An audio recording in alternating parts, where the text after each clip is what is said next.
Night ride on the track.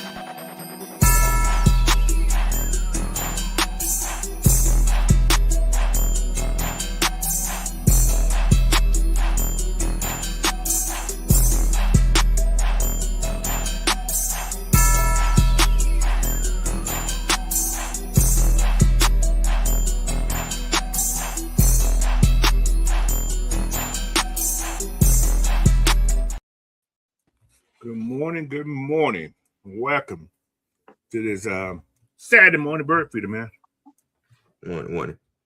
Long weekend. Great weekend last week. We're going to talk about it a little bit, though. But we're going to talk about what happened Sunday, late Saturday night. We're not going to talk about those draft picks. We're going to talk about those guys we brought in off the undrafted side. Free agents, I guess you want to call them. Undrafted free agents, I guess. Yeah. So, anyway, how everybody doing this morning? Big Ed, Fresh, how y'all doing this morning, man? I'm doing all right. It's been a long week, but hey.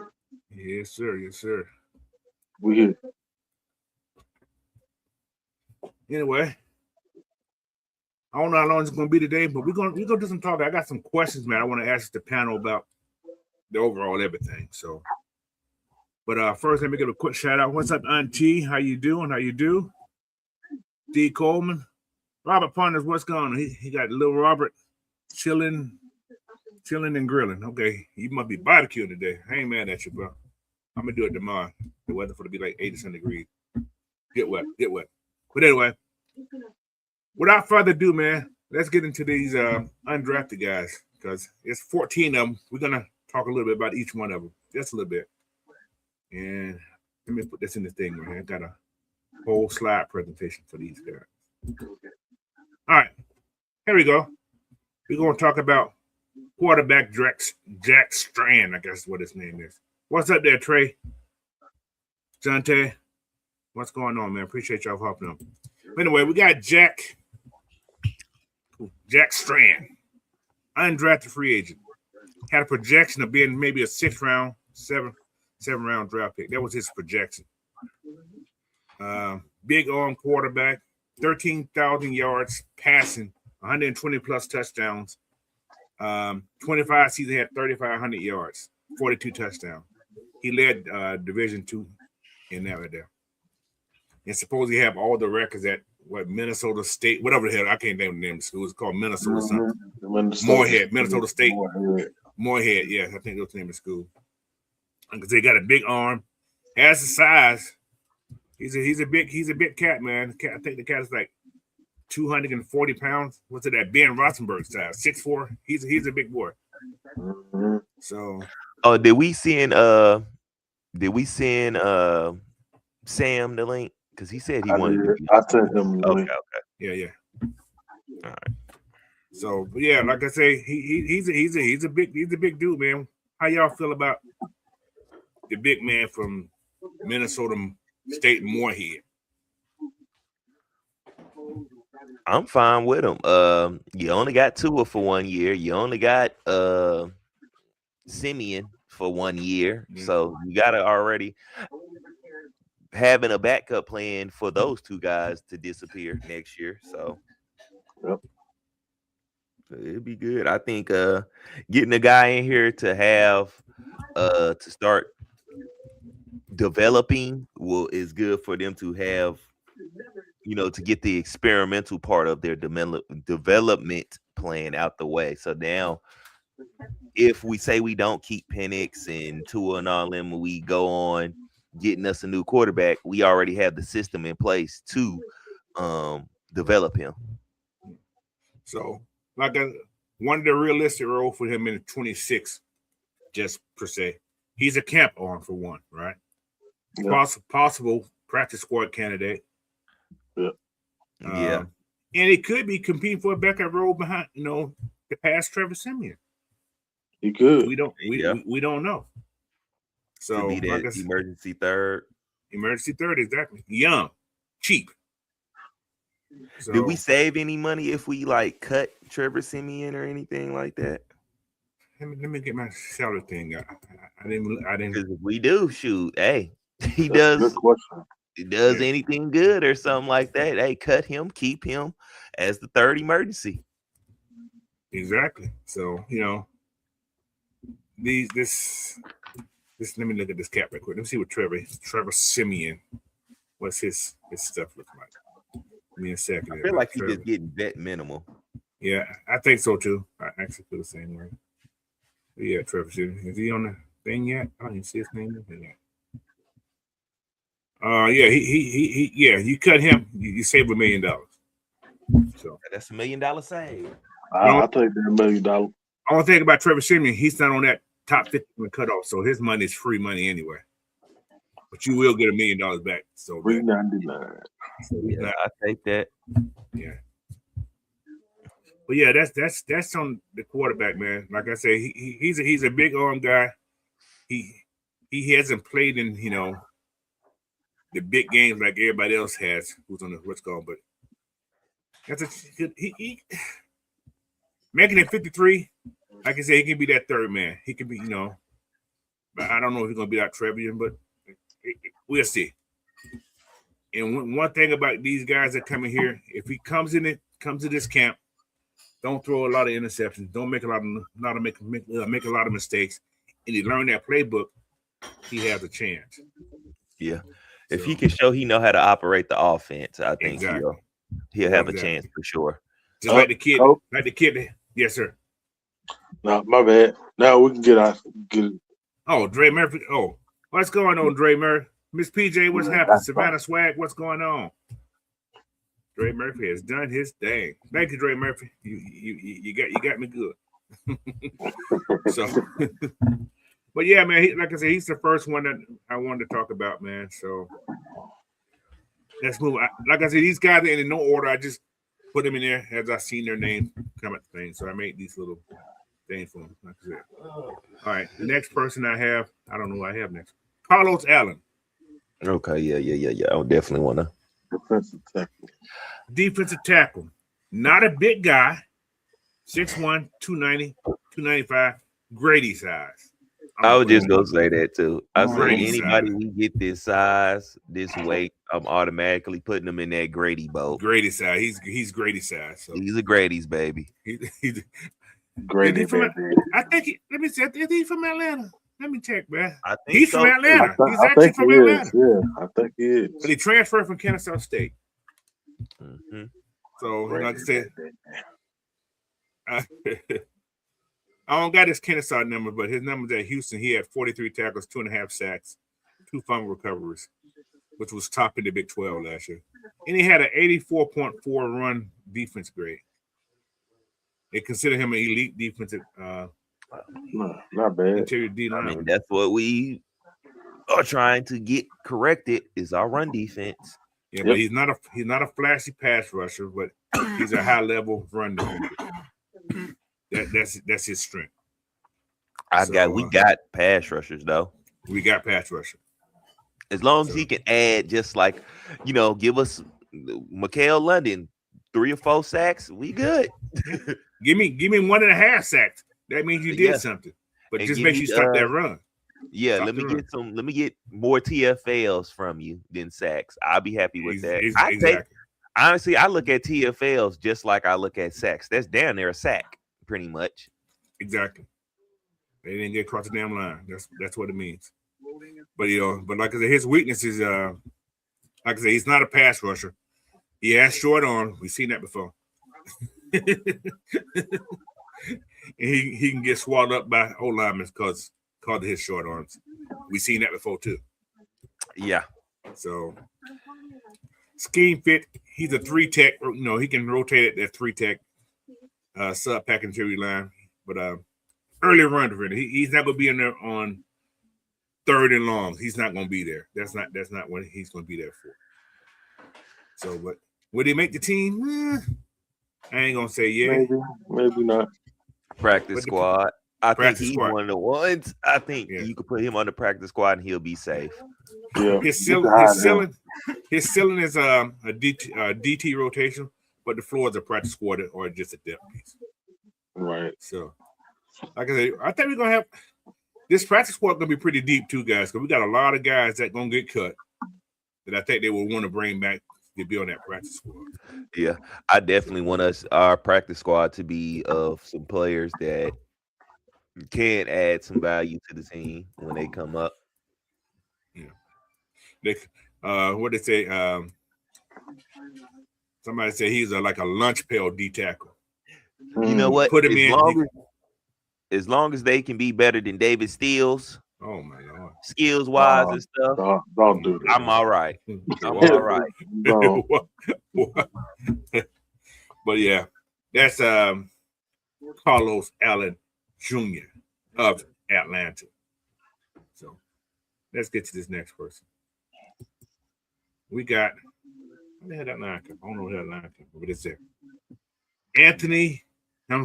Brandon Frazier. Yeah, that tight end. Tight end from Auburn. Oh yeah. Played in the SEC. Had a draft grade of a 7-rounder, which is still to me as an undrafted free agent. He got picked up, so that means somebody have seen him. So like I said, I tell these guys, the guys that get picked up at the practice squad, right? They got to have something. Boy, you got that cold again, don't you? Yeah. Yeah, it's bad, man. The weather, that weather's just been in and out. That's that pollen. You got to close the doors, man. Can't get that pollen kicking in the house. Yeah. All right. There ain't no yellow pollen. There ain't no yellow pollen. It's clear. That's the green pollen. All right, but anyway, we got Brandon Frazier, tight end from Auburn University. 6'7", 267. From McKinley, Texas. Had 13 receptions last year, 97 yards. I think he's more like a guy that would come in and be a practice squad guy. This is our newly Charlie Warner. Yeah, something like that. Cause he's 6'7", the big boy. Yeah. You cut Charlie, you can save some money too, but that's another story. But Charlie's very valuable. I hate to say Charlie's valuable. Yes. But being 6'7", if he was to make the team, we'll see what happens in these preseason games. Because a lot of these guys can be in these preseason games. They got to do something or don't do nothing. I will, Auntie Pam. I'll get some of that Eldenberry. That ain't gonna help. That ain't gonna help. Don't do me like this. Don't you do me like this. Not for this code that he got. Not for that code right there. Not for that right there. No. He said some elderberry. Yeah, I can. I got some raspberries and some cranberry. You're gonna need some Visine or something else. Indeed, yeah, yes, sir. He said some elderberry. All right, thank you, Miss PJ, for that medical tip. All right, but anyway, he had 2 touchdowns last year. They was both like 2-point conversion type touchdowns or whatever. And his longest catch was 39 yards. So he's not going to be that guy you look to catch the ball for you. He's going to be that guy that you need to block for you or occasionally throw the ball up because he's 6'7", and go up and get it. Shoot, we thought that about Charlie Warner and what he do. Turn around and catch 3 passes in a row. Yeah, that's true. He did do that, didn't he? Yeah. So, but they say his blocking ability is his calling card. So known for being physical and an inline blocker, can function as a 6 offensive lineman. Oh, okay. Yeah, he's 6'7". He got long arms. I'm assuming. I wish we help Fitzpatrick. Me too. But Fitzpatrick, yeah. I really do. I don't know what happened to that right there, but yeah. I thought he was gonna be something. I did too. Yeah. When did we get Fitzpatrick? I thought we got him when Arthur Smith. Yeah, Arthur Smith cut him too. That's what really made me feel like he was gonna be something. Yeah. Yeah. I think he got cut when they brought in Juno Smith. I think too. I think it's the same year. Yeah. So, okay. Damn. But yeah, like I said, his ceiling is no more than a tight end 3. But he'll never be a tight end 1 unless the team just gonna run the ball and gonna never throw the ball to tight end. That's just him. So, but all right, let's for next year. Keep it for next year. I think he can make the practice squad. I think he'd be a practice squad player. I think he can make the practice squad. But we don't brought in several tight ends in this undrafted thing, though. Yeah, we don't re-sign Charlie. Boom, next man up. True. And probably can be a good special team contributor too with the long arm. Just block it. A hot toddy.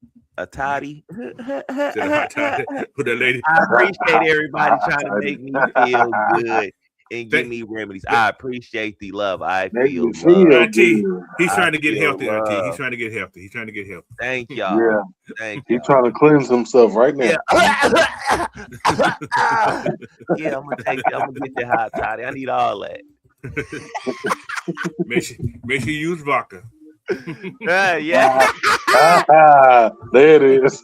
There you go. Right there. All right, yo, let's move to the next person. That was the tight end from Auburn. I got Lamika. I don't know how you pronounce his first name. I've been saying Lamique. Walker, wide receiver from Minnesota, 6 foot, 195. Had 80 receptions. Total, this is the career total, 80 receptions, 1,042 yards, 7 touchdowns. 25, he had 46 receptions, 484 yards, and 4 touchdowns. Another person they brought in for that wide receiver room. You know, like I say, special team contributor. I'm gonna put it out there. He most likely gonna be a special team contributor. I think he was to make this team. Possibility to make this team. I watched his film. I doubt it, but I definitely see what they call practice squad possible. He has speed. He's explosive. If he can develop right, he can be Drake's backup, I think. That big body kind of guy on the outside, because we really don't have nobody. Well, he's only 6 feet, though. He's 6 feet, though. He only about 6 feet. Guess where he's from? He's from Georgia, too. He's from Georgia, too. With these dreads, I can tell. He's from what? Moultrie? I can't remember what the hell Moultrie. Night Rider, Night Rider can tell what it has. That's the map right there. Night Rider. Probably Night Rider's cousin. Could be, yeah, could be. Day Ride. Day Ride.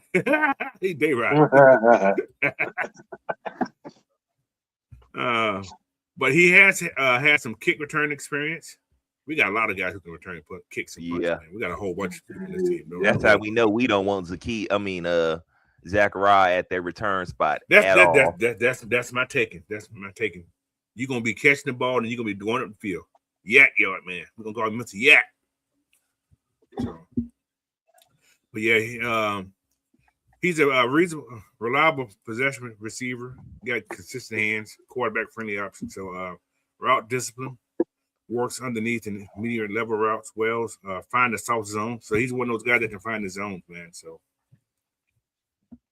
it's going to be exciting to see that wide receiver room because there's so many bodies that have been brought in just for the wide receiver room, which is yesterday. I think my position that I'm really like looking at that I'm kind of excited to see is the center position. Is our center room. We're gonna talk about that in a minute. We got another guy who's undrafted that people gonna turn heads. I think. I think we'll turn a couple heads. Succession plan. Yes. Like I said, we're not saying kicking Newsel out, but you got to have a plan. What if knock on a lot of wood? What if something happened that we didn't think gonna happen? You got to have a plan. Yeah, that's why you see some of these interior lineman guys who play center in different guard positions coming in also. Yeah, you only got 3 centers on the roster right now. Yeah, and then 2 of them was on 1-year deals. Exactly. And Newton's on his last deal, I think, last year. Yep, his last year. So, all right, but Lamiki Brockton. That's the Hey, Miss Maggie. What's up, Maggie? Hey, boss lady. How you doing, man? Okay. Another tight end from Michigan State, 6'5", 245. His 25-year had 36 receptions, 359, 3 touchdowns. His career, he got 117 catches, 1,407 yards, 15 touchdowns. Because he played at two different schools. He played at Michigan State, and what other schools he played at? What's Jack at? He played at two different schools. Jack. Oh, he played at Oregon State also before he went to Michigan State. Yeah. And he's from Seattle. Don't know him, so, yeah. Both these guys, both tight ends could be replacements for Hooper and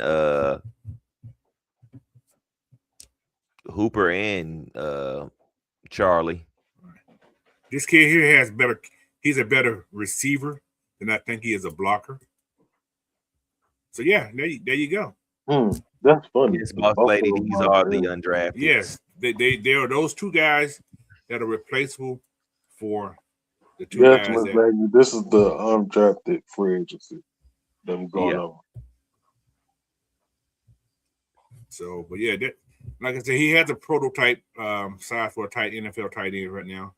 Hard to bring down at the catch, so he has a yard abilities. Got good hands, and they said coaches can trust him with the short and media game. So that's a good point. That's a good person to have. He also played in the slot. He can play H-back also, which is what Charlie does. Yeah. Charlie just ain't that full-time receiving type guy. So he's a willing blocker, but he's not polished. How many guys are polished when they come in? Especially the kids coming out of college. None of these tight ends are really polished blockers unless that's all they do is block. Yeah. So not fast. No, he wasn't gonna be nothing like that. No replacing Kyle Pitts. Yeah, ain't nobody saying that. Yesterday we was talking about it when we made these moves. That we should be seeing these contracts come in pretty soon. Now that we got that cap guy and stuff, I think that's what we were waiting on. Getting these guys in the building first before we made the contract extensions. So I think in the next, I say like the next month or so, we should see maybe 3 contract extensions. Maybe Bijan, Cal, and I want to say Drake. It's gonna be interesting to see. Because then BJ, I said BJ. Did Bijan just get his 5th year option? Did they just give him that? Yeah. Offer that to him. And they do all the guys. They've done all those guys that because you got to do it 2 years ahead before that thing is over. So, but yeah, so that's our other tight end that we brought in. I think we got one more. I could be wrong, but I think we got one more. Jack Vellens. He got a name of the tight end. Vellens. I catch the ball. Let's go to this next person I got here. There you go.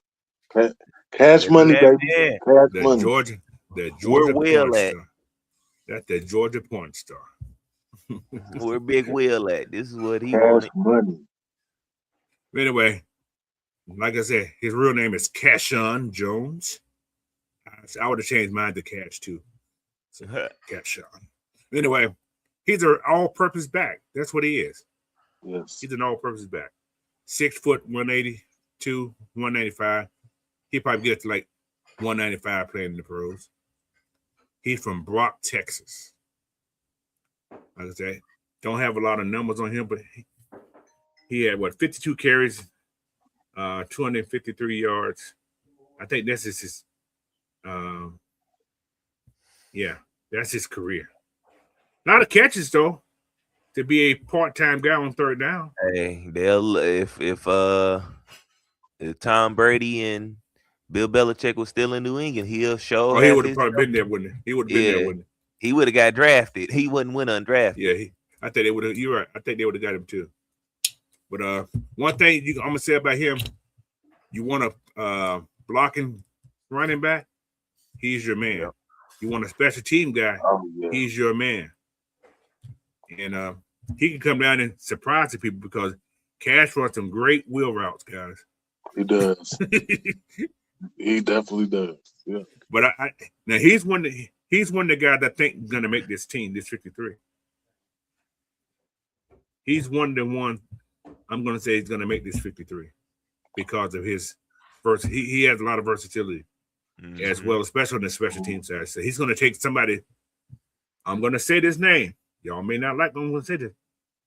Here's your Mike Ford replacement. Watch and see.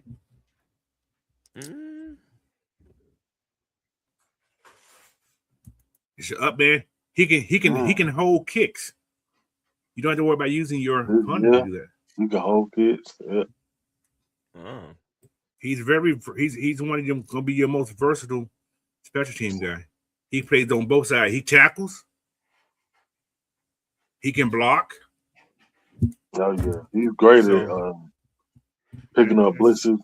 Yeah, he's special. I would say you might still keep Mike Ford, just because Cash Jones is so versatile. But you got so much you can do with him, and you can That's true. deploy him in That's so true. many different That's ways. You still need a guy who's a surefire special teams ace out there, and that's true. what Mike Ford Because is. you did lose Hodges last year. Yes. Yeah. So yeah, okay, I see it. But somebody's gonna lose a job. I actually see this cat being on the team next year, not special team. I mean, not special, not a practice squad guy, but on the 53. Somebody's gonna have to, because then that means they're gonna carry 4 running backs. Then that's what I see. Because you got Bijan and you got both Ryerson brothers. Yeah, both you Robinson. got them for sure. Then who's your third guy? Whoever fights that out. And I honestly will give Cash. His chance to maybe steal that third spot if he shows enough. Because you got what's that cat name who we brought in from Indiana? Goodson or Gotson. Goodson. You got Goodson. You still got Carter. You still have Carlos Washington. Washington. That's a lot of running backs. He probably beat though. He got good a chance enough to beat them guys. That's what I'm saying. So we will see. So it's gonna be interesting. So, and I think then a couple of years, Cash returned kicks too at Georgia. He might have did punts. So I know he's always been that guy, the lead blocker for the guy who's catching the ball too. So we'll see. We got a whole new special team guy here.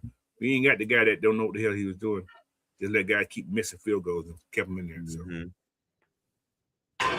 But that's Cash Jones. All right, let's move to the next person. I got 14 guys, man. We're gonna get off these guys and do some other stuff. All right, next we got James Brockermeyer, center. Terry Lima. Now this 6'4". Was my guy. 6'4". They go your guy first. Yeah, this was my gem of the whole class, because I went back and watched this and did a breakdown of him. I like his anchoring. He handles stunts pretty good. I think he has a lot of just potential. We got the right coach for him. So yeah, I definitely see him as a succession.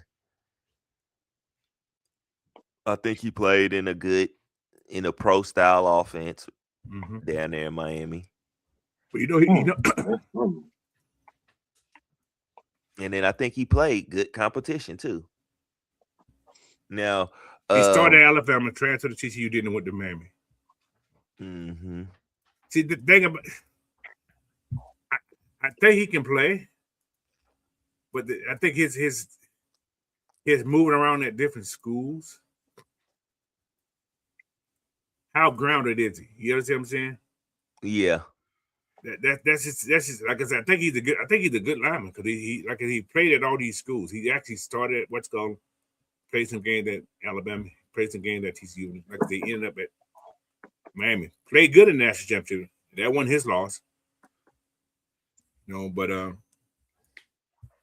yeah. by him being grounded, is he grounded? Is he going to be work harder to make it at this level? So and so on, but he can play guard and center, so he's very versatile too. I think you give him a real shot. I think he will be. I think the reason he left those places because he was trying. Well, you could probably say that too. Like, will competition drive him away? Because that's the question right there. Like, that's probably why he left Alabama. Now TCU, he could probably be like, he probably figured we ain't gonna go nowhere. Right. You He could made say a good that decision about leaving TCU to go to Miami because they went to the national championship game. Yeah. So. In Miami, you was gonna get some real competition. You was gonna play some real schools, and like you said, you get a chance at the national championship, which they did, and which he played in. But one of his weaknesses, he's not a high end mover in space, and he can struggle against explosive DTs. I mean, 3-tech DTs. So. Now I did see him, kind of get bull rush. I watched the Senior Bowl practices and stuff of his. That's what I broke down, and he anchored pretty good. You can see he does need some more strength right there. Okay. You can say.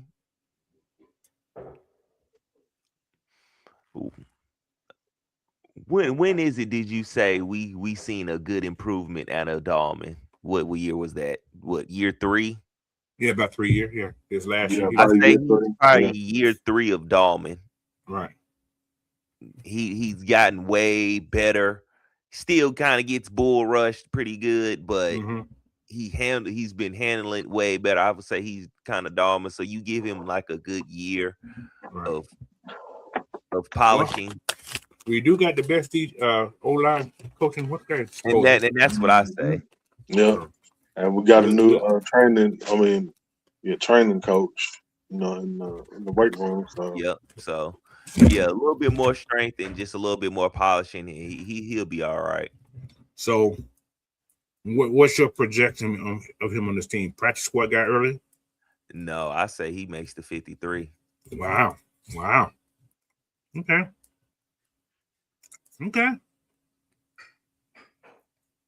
And I'm saying that for me personally because I'm not trying to lag. I don't want nobody poaching him at all.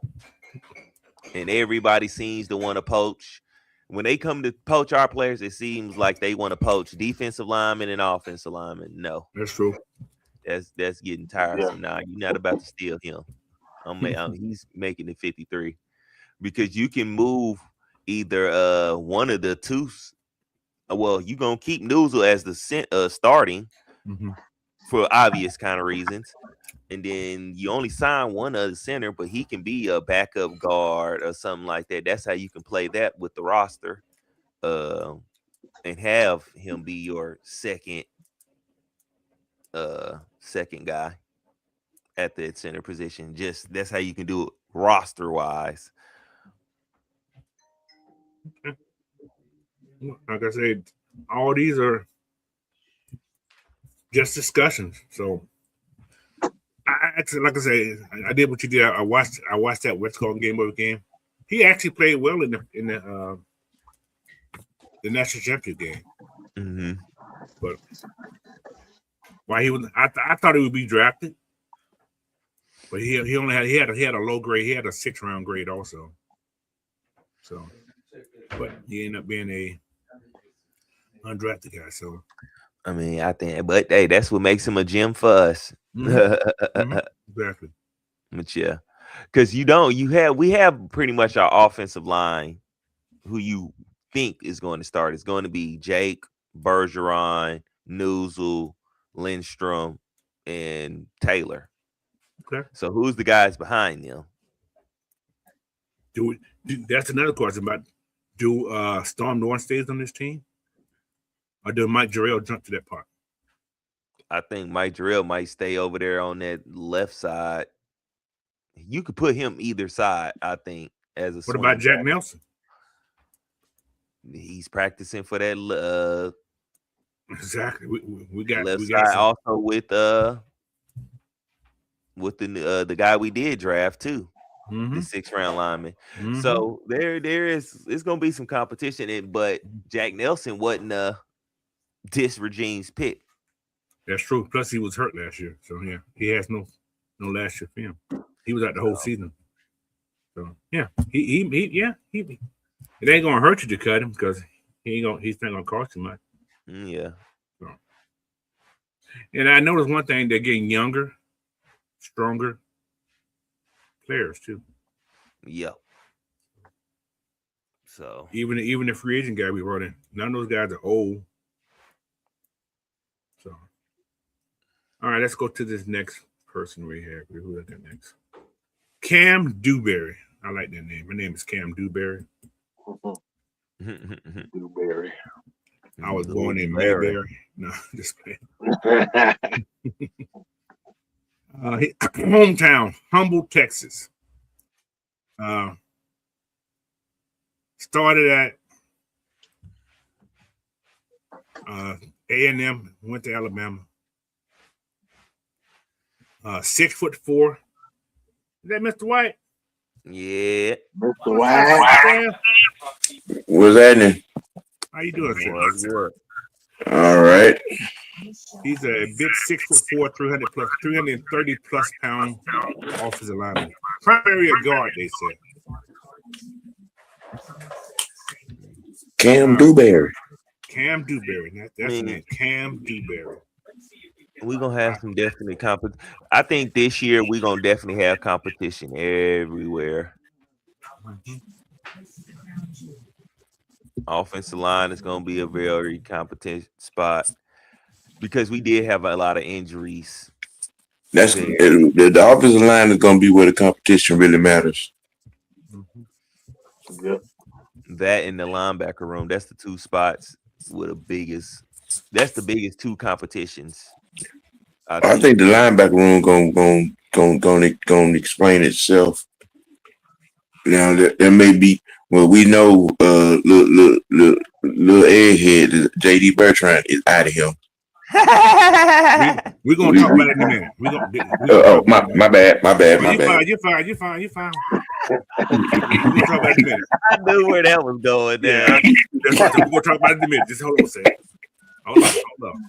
Anyway, he played 32 plus games at Texas A&M with multiple starts at both guard spots. So he's a freshman All-American. So he has playing time, especially since playing in the SEC. So he had competition. So I hope he comes into this situation he has and give it his all, man. Is he gonna make the team? I can say he's one of those guys that you probably see on the practice squad if they depending on how many linemen they keep on the practice squad. Plus, it's depending on how many linemen they keep on the 53. Hopefully, nobody poaches him.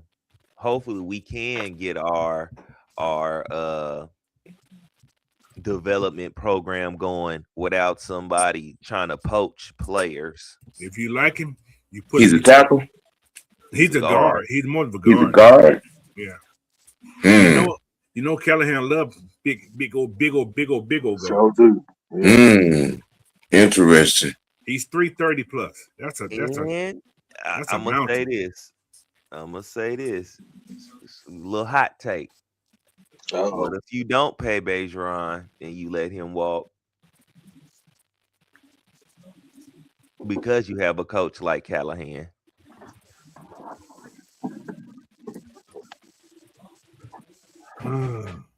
Well, don't speculate on that right now. could this be? Well, could this be the one that makes the cut for Callahan and Bergeron moves to left tackle? I ain't gonna talk about it because I got talked about that. I got talked on about that last time I said that. I ain't gonna mess with that. I've been saying that. Yeah. I mean, cause there's enough versatility. I mean, I think Bergeron should stay at right left guard myself too, but also, I mean, he's talented enough to move out there. agree. I mean, that was his initial position when we drafted him. Be a tackle. It's just that he took the left guard like a dog on the bone. Because the other mother who they had in there couldn't do it. So anyway, yeah, I've been saying that, but Yeah.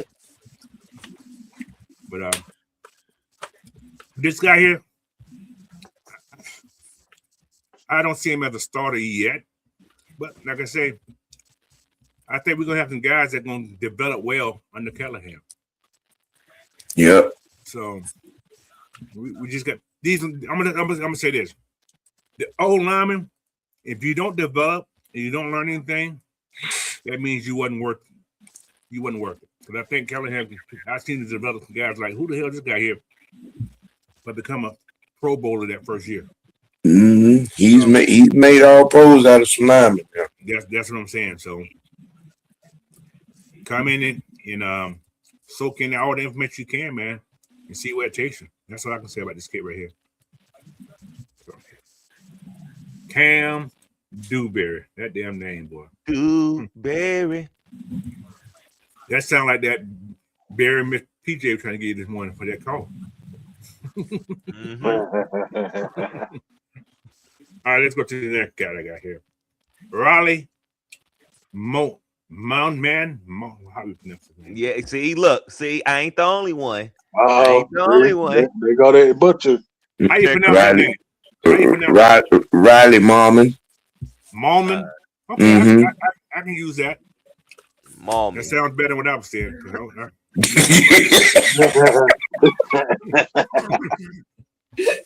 All right. But another offensive tackle we took out of Wisconsin, right along with Nelson. So Nelson both sides. Plays both sides. Both sides. Mm-hmm. Yeah, competition gonna be 6'8". God damn.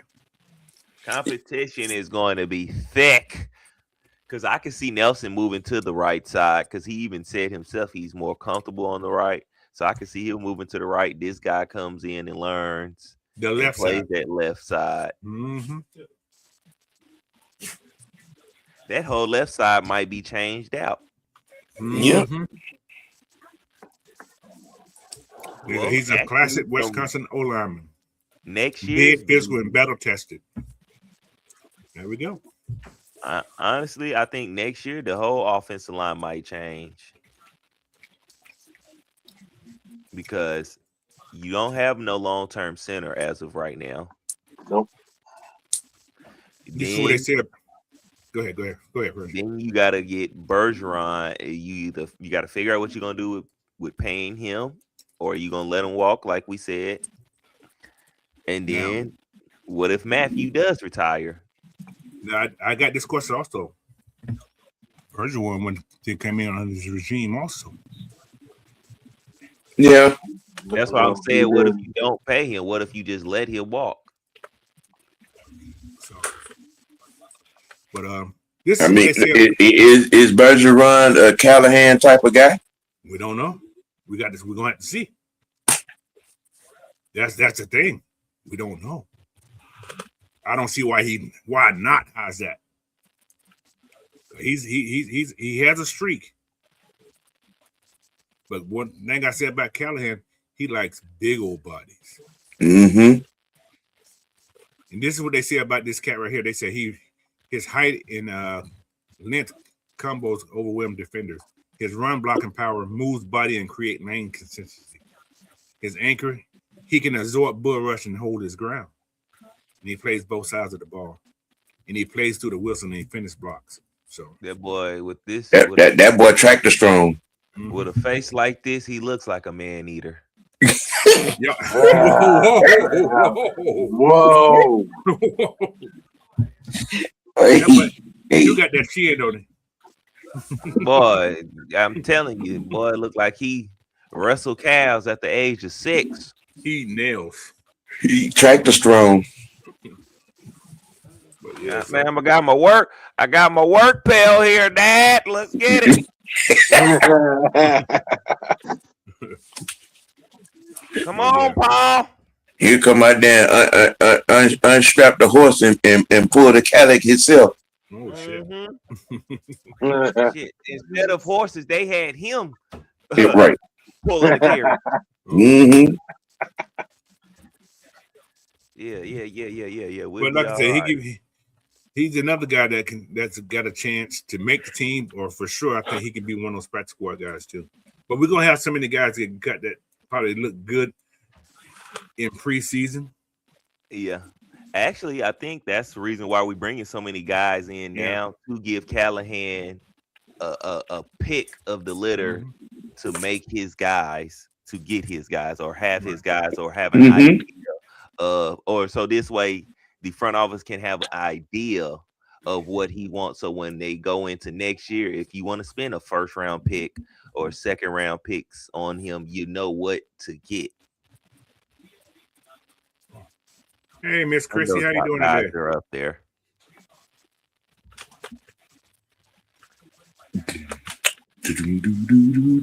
Well, yeah. So yeah, Raleigh, whatever his last name is, there he is. Riley Marmon. That's Sam just told you what his name was. Malman. He like he a Maul Maul's too. men. Coach said he ain't taking no chances with that last name. I'll learn it one day. Till then, Riley the Marmer. yeah. Oh, Riley Mammoth. That's what I'm gonna call him. Riley Mammoth. Mammoth. Mauler of men. Yeah. Mauler of men. Willie Mammoth. All right, here we go. We got another cat here. His name is Vinny. Well, what these names? What? Oh my God! They got to put him in. Vinny Anthony Jr. No, he the second. It's three of them. I think. Three of them. I think it's three of them if we go that way. I don't know. No, he got to be second. He's not a junior. I don't know. Anyway, him. Wide receiver from another from where? Wisconsin? Wisconsin? Yeah. Kid from Louisville, Kentucky. 24 year, he had 39, 672 yards, 4 touchdowns. Senior year, which is last year, 31 receptions, 391, 1 touchdown, 2 rushing touchdowns, and the kickoff return yard, had a kickoff return for 95 yards. But he led Wisconsin in reception. Wisconsin's a running team anyway. So going there, I don't think he expects to get like he probably a good blocker. If he's on the team, he was blocking real well. Well, it looked like he was versatile. I mean, it looked like he was a gadget guy. Yeah. A couple of rushing touchdowns, and he kick. He looked like he returned kicks. I think he gonna make the team by special teams. You're either your return or your punt return guy. Yeah. He may dig his way onto the offense. He's a vertical threat. He's explosive. 17 plus yards. Got a lot of digging to do there. Yeah, they say you give you a field stretcher opposite the Drake type possession receiver. So if we put Drake in the slot, do we have somebody that's gonna go out and go deep? That'd probably be Dotson. Yeah, you got Dotson, you got Zacchaeus. You still got Kyle, who they might try to line up outside. That's what I think. That well, it worked last year at the end of the season. And then you got Zacchaeus. I mean, you got Zachariah. Mm-hmm. I mean, yeah, it's a lot of digging he gonna have to do. Yeah. Can Casey stay healthy? Casey gonna get cut. You know, I ain't said that too loud. Hold on. We'll talk about it in a minute. We're going to talk about it in a minute. Wow. I'm going to put it out there before the goats can eat it up already. Anyway, we're going to talk about it in a minute, though. But, my bad. But, no, man, like it's another wide receiver. This wide receiver room going to be full of a lot of folks, man.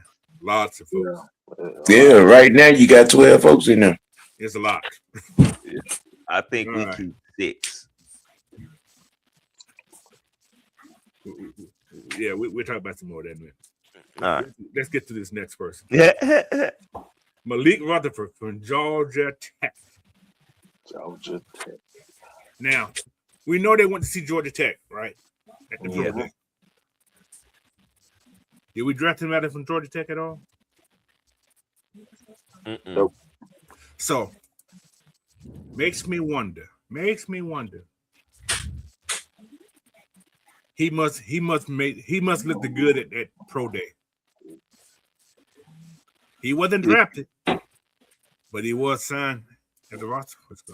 If you go watch his film, he looks like he kind of plays just like how Zachariah plays. How we was doing them screens with him. He was basically doing the same thing. He just Same wasn't height. breaking them. He just wasn't breaking them for touchdowns like Right. Zachariah was.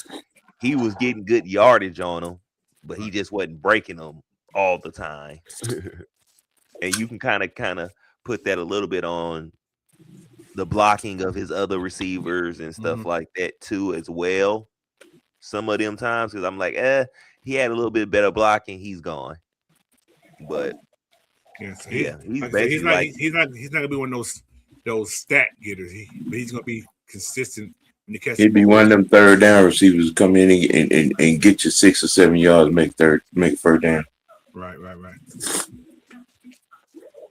But they say he gets open fast. So quarterback got to be looking for him because they say he's open fast. He's actually fast. They say he's fast. So, but he reliable slot receiver. We're gonna see. Yards at the catch ability. He has that. He has that ability. And one thing we didn't have last year is a lot of yards at the catch. Yeah, I would say like that, Drew Murphy. I would say like a Ray McLeod. He didn't have no yards at the catch either. I guess he's a couple times. He's only 5'9", though, 170 pounds.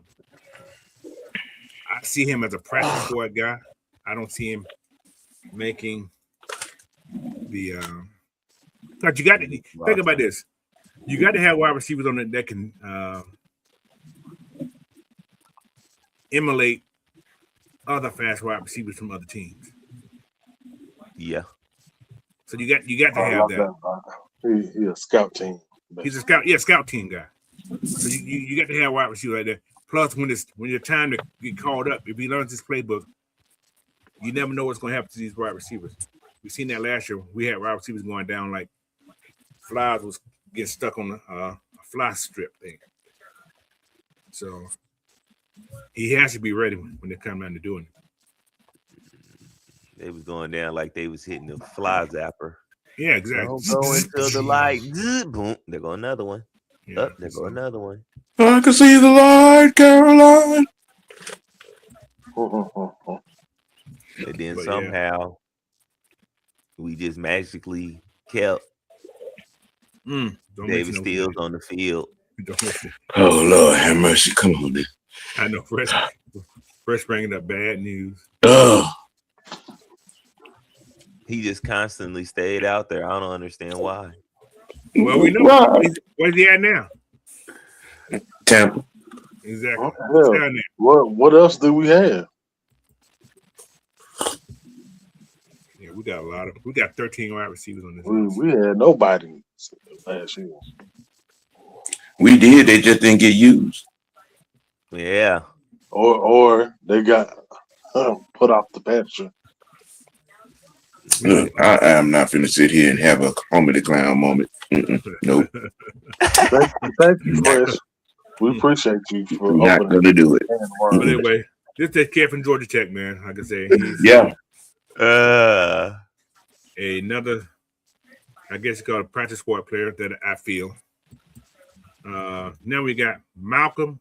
This kid right here, I coached his cousin in semi-pro. His cousin, little short guy, running back kid, was strong to cat, man. So he's a Washington kid. He's from Gig Harbor, Washington, which is across the bridge from where I'm at.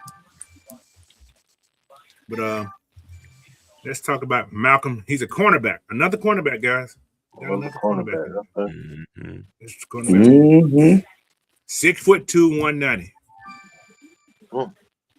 Yeah, he'd be one of them that come in and wreck training camp. Like, this guy's played okay. He had one start at Akron. Played 11 games and had only one start. Say 7 tackles, 3 pass ups.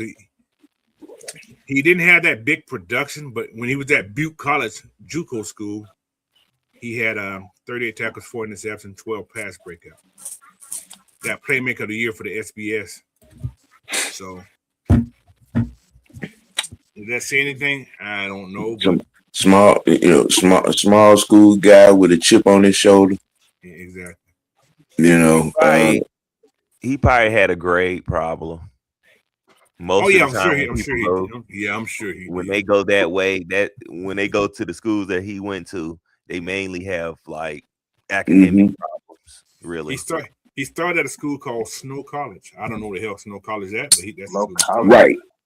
Right. I don't know where it's at, but that's the school he went to. So. Yeah, so that's most likely that might have been a school inside of a building that had a grocery store in it, insurance company. They had a football field somewhere. With a football field next to a playground behind the building. Yeah, you had to make a homemade field goal. Yeah. Had the parents stand at the hotel. Stop. That ain't funny.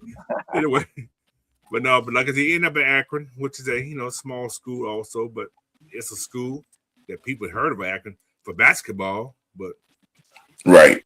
He went there. Like I said, he's 6'2". He has the size. Yeah, that's not bad size. Yeah. Mm-hmm. Can match up with big wide receivers, so that's a good thing. 4.5 speed. That's not bad either. And he can play the outside. He's a boundary corner, so that's what he does. But also we got rid of Cadell Hodges, right?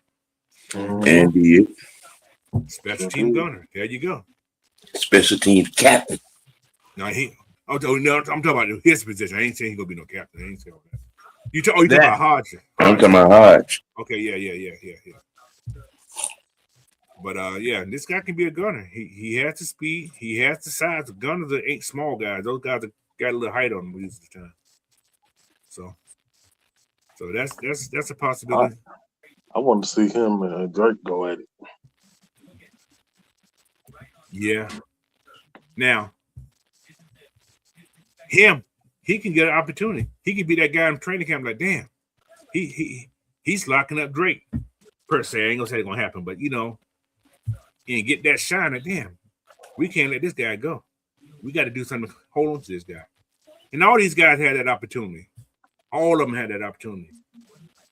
But like I say, good luck to the kid, man. But a 4.5, 6'2", I mean 4.5, 4.5 speed and 6'2" corner. That's an ideal size for your cornerbacks in the pros. So I just hope he has that want to or that need to, or he just got it. He goes down and do his thing. So we will see. Yeah, Malcolm DeWart, the 4th. He ain't the 5th, but he the 4th. We already had a 5th already. We already got a third from the 5th floor. We got a third on the team already too. His school journey tells me the home situation might be kind of crowded, and he carrying a little weight. Like I said, I know the cousin, so I'll leave it at that. He got that chip on his shoulder. Hey. Coming from Bremerton, because Bremerton is a Navy area, right? Like so, yeah, like I said, yeah. Okay, I go as far as I go with that. Anyway, let's go to the next person. Wow. Yeah. Andrell Anthony. That boy got that good hair. He got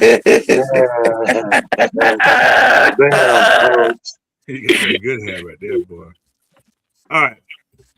6'1", 185 to get up to 190. Most of them had 195. Started at Michigan, went to Oklahoma, ended up at Duke.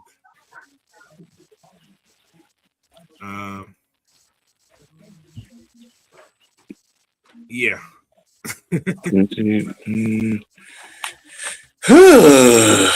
73. His career numbers college. ain't. Yeah, his numbers not nothing to write home about. Yeah. This is my thing when I see undrafted guys. You showed something that somebody liked. Right. And these guys get looked at because he did play college. These guys get looked at not the senior year, but the years prior. So he must have done something one of these years or whatever, and made them okay. He had to put something on tape somewhere. Somewhere, exactly. To get a small check to come here. He had 20 last year at Duke. He had 26 catches, 246, 5 touchdowns. He averaged 9.5 yards a catch. Could be that, Right. but his production and scoring 5 touchdowns at Duke. I'm not sure what Duke looked like. I didn't watch Duke football last year. It had to be something. Duke had somewhat of a balanced offense. I think they ran the ball a lot because they had I think they ran the ball more, but he's a smooth. They say he's a smooth route runner. He's got natural movement in his skills, and he needs to clean. So he can separate from defenders. So but he went to 3 schools like the kid I talked about earlier, the center we talked about. He been to 3 different schools. Right. Does his commitment or does what's the word you used earlier, Fresh? Competition shies him away from things because they went to 3 different schools. So will he make the team? He could come in and wow everybody. We don't know. He could just wow the whole coaching staff. But practice squad or just a camp body, either or. I don't see him on the 53, but we don't know. Whole new Raheem probably liked him because Raheem probably liked his hair. He probably been on our team. He kept David Seals. He probably would have kept them too. No way.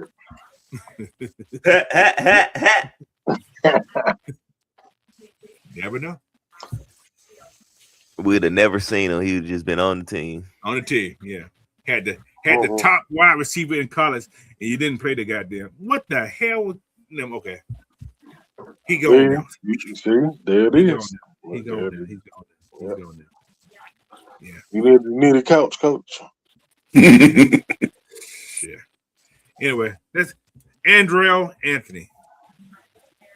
He could be kin to what's called from New York, so he ain't a kin to Camelo. So all right, let's move on to the next person. Keelan Marion, another wide receiver, return specialist. Return specialist. That's his thing. He's a returner. Like we said earlier, we may be looking for a returner because you probably don't want Zach back there. Yep. That's what he's pretty good for. He's good for that. And guess where he's from? The ATL. Yeah. However, he's another one of those kids that been to more than one school. He's been to 3 schools. Started at UConn, went to BYU, ended up at Miami. Last year he had 57 receptions, 746 yards, 2 touchdowns, but he averaged 13.1 yards a catch. Oh yeah. So, the return guy from the U. Yes. He had 1,000+ yards last year. Well, not last year, in his kickoff return policy. Y'all notice we got a lot of special team possibilities in camp. Exactly. A lot of them. Yep. Exactly. So it's going to be interesting. I don't think he made 1, 2, 3, 4 as wide receiver. but he could be 5. 57, close to 800 yards, couple of touchdowns, average 13 yards a catch. And not I don't they didn't give me his return yards numbers, but his all-purpose yards last year. I'm assuming it was last year with his kick return was over 1,000+ yards. Mm. So yeah, he's been battle tested. Playing last year with what's gone. He was battle tested. So, like I said, he's an elite return man, and he's a immediate NFL special team value. He brings value to the special team. Like I said, a lot of these guys are bringing value to the special team, but you can be using jet sweeps and stuff. It's gonna depend, man. We got so much weapon. I guess you call it weaponry, ammo. How's it? Ammo. You can use a lot of people in a lot of different ways these days, especially on the offensive side, especially on the skill position on the offensive side. We got some guys that can be used in a lot of different ways. So, what you guys feel about this cat right here, man? Is that a chance he makes it 53? Realistic. Like I said, he's a. Would it be a lot of return? Special teams possibilities. He did some good things, in kick and punt return at Miami. Yeah. He was a field flipper, in returns. Yeah. That could be his foot in the door. We have picked up some speed. Mm-hmm. All these guys he brought in have, especially wide receivers, just talk about the wide receivers in general, have some speed on them. Something we haven't looked at in a long time. Speed. So, with that being said, he was the last guy that I had on what's called. Like I said, I didn't do the long snapper guy. What can you say about it? I can snap the ball between my legs. That's all I can say about them. So there's not much you can say about a long snapper guy. They have a technique. It's a technique, however, but I didn't put him on my list. We brought in 15 undrafted guys. But I did forget to write one guy in there, another cornerback, Nayland Green, kid that started at Georgia, went to Purdue, ended up in Arizona. I think it was. He has a camp invite. That's another cornerback, guys, that probably has an upside that you probably can hide on the practice squad. Who probably can wait their time, but then again, his commitment to competition wasn't the greatest. Because you left Georgia, dude, you could just raid it around. You probably would have been a drafted this year. So that's what I say about that. Now, out of these guys that we mentioned, who had a strong chance? I'm gonna give you my first guy. Has a strong chance to make this roster. This 53 out of these undrafted guys.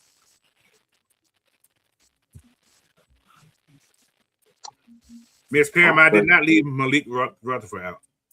No, I talked about him. You was too busy reading Dre Murphy's post. Let's play with Miss PJ.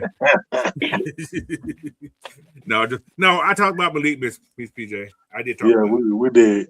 We talked about it. But yeah, he has a chance. He has a chance because Go ahead, Fresh. Oh no, I was agreeing. Yeah. But I'm gonna say one. I said it earlier. Cass Jones. I think he's gonna be a special team ace. Cash money. So, and we're gonna get a dollar sign thing like Kirk Cousins had and say, Cass Jones.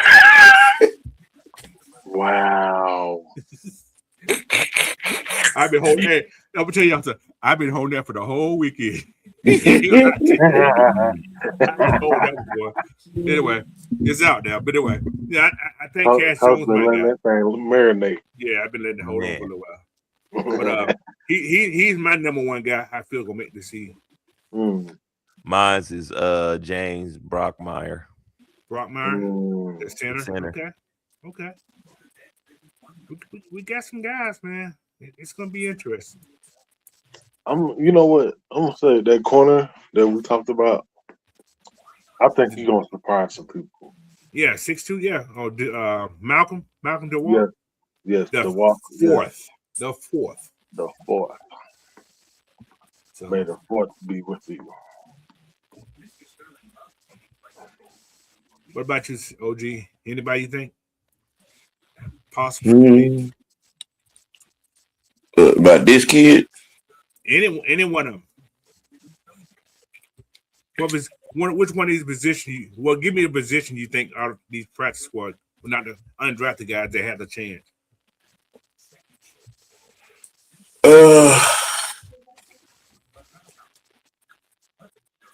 The Georgia Tech kid and this kid, I believe, will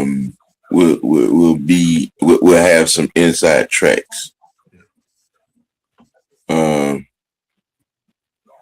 The Akron kid, I feel like he might be one that will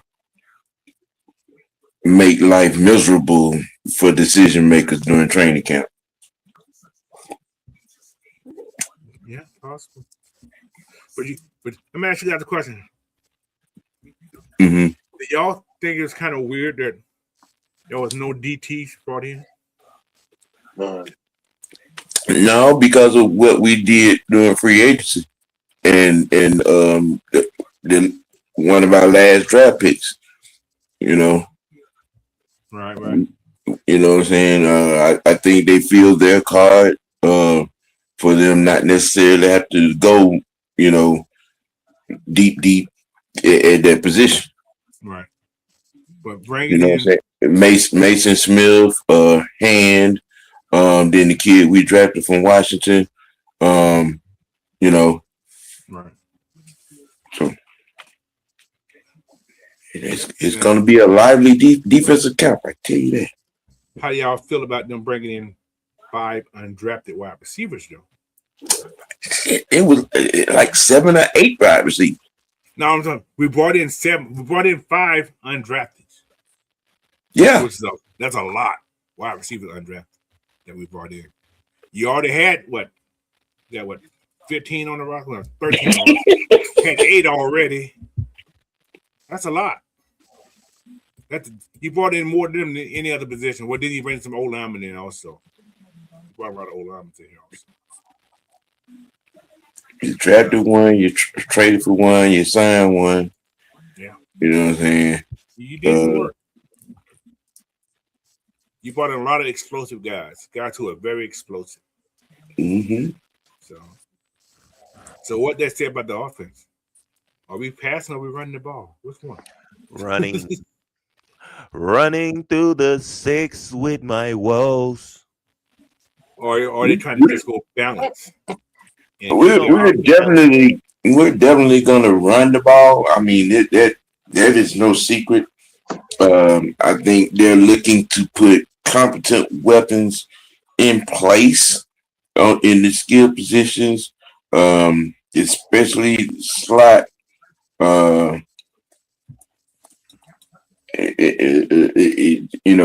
Like having gadget guys that could, end arounds, bubble screens, right. Things of that nature. I mean, it's definitely no doubt. There are going to be some defensive guys around the league that probably lose their job because of this offense. Speed kills. All right. Out of this 3, what you got? Okay. People don't usually ask this question. What kind of grade do you give this undrafted class? If you have to give him a grade, what would this grade be? I mean, just on the strength of probing to field special teams, and you know, nickel strategies, B minus. I give it a C plus.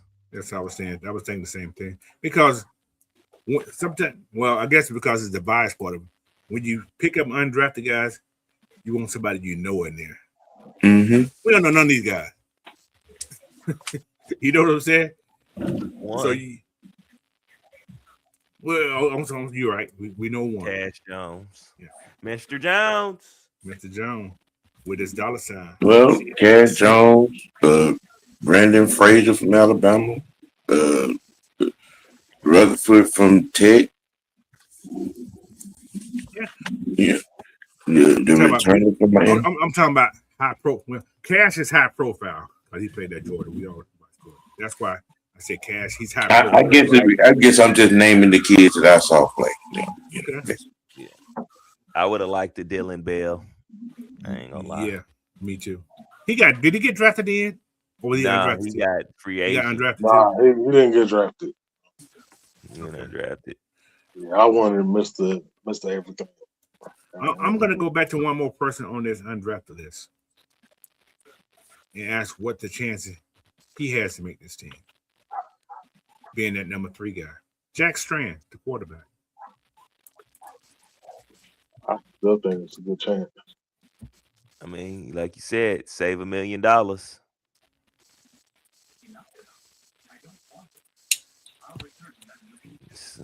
know what I'm saying? Save me $1 million. Or you can keep him on the practice squad and trade Simeon off. Somebody get hurt. True that. And then bring them up. We got to ask. You got to develop. I think they're gonna try to develop him. I actually think they will. So yeah, that's the common plus side of having a very experienced laden coaching staff that was been put together this year. There's the ability and the want to and the know-how of development. Okay. All right. Let's go to the next question I have. Biggest impact going forward from the draft picks. Who's going to have the biggest impact? Player wise. Which player is going to have the biggest impact going forward? I'm gonna say Zach. Zach? Know where it is? Defensive wise, I'm gonna go with Daniels. Okay. What about you, I think the easiest answers would be Zach or Terrell, but I'm with Fresh. I'm gonna go with the young man from Oklahoma, Daniels. If I take one of the obvious answer, I'm gonna go both Perkins and Daniels. Then I'm going Perkins for sure. Both of them. That's my two. Then I'll leave Zachariah out of it. Zach's gonna be Zach. Yeah, he's already NFL ready. I can just by his response, by his way he speaks. Playing at Georgia, you already NFL ready, supposedly. That's just the norm going on. That's the norm. The way they practice, it is. So yeah, I mean, because you can see us doing some ignorant shit like lining Bijan up in the slot and Zach in the backfield, just on some disrespectful shit. Yes. Yep. We got to watch this little meat going. Yeah. You're gonna catch hell. Mm-hmm. So, but I like I said, I feel Perkins for sure. He's going to be the, I guess they can call it the steal of the draft. And oh yeah, without a doubt, he drops so far. Yeah. Now you have that off him. Y'all made a mistake. I'm about to prove you guys you effed up. That's gonna be his mindset. And you can play him in so many different positions. Mm-hmm. You can put him in the middle, you can put him on the edge. We know he can cover. We've seen that already. So Him and Daniels. yeah. But Daniel kind of big now. I don't think he probably can get some tight ends, maybe some running backs, but you can put Perkins on a wide receiver though. You should see Daniels safety. Oh, his safety film, Safety film. Yeah. He still kind of plays the same at the same speed. I think he can get out there and still cover. I wouldn't want to put him that against 242 boy. Ooh.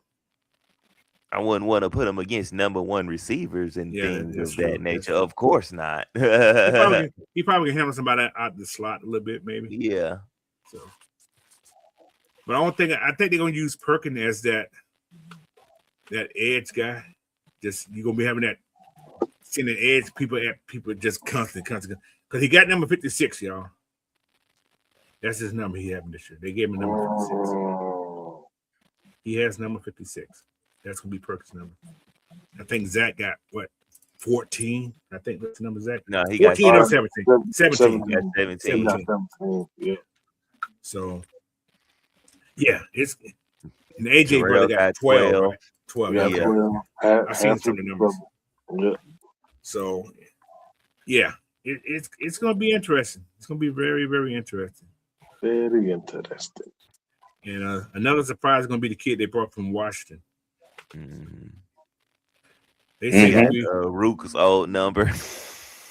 Oh yeah, did they you give know what? They so disrespectful. Yeah, but that number. That 98 ain't successful. And then Daniel got 53. Hey, that 98 comes with somebody's grandma. Oh my Lord! Should have just kept that number buried.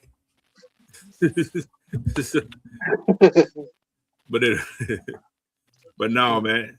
These guys, yeah, Daniel's gonna be hell. So with Daniel coming in, is he gonna overtake Troy? Yes. Okay. I didn't want to feel alone. Can Troy stay healthy? That's the question.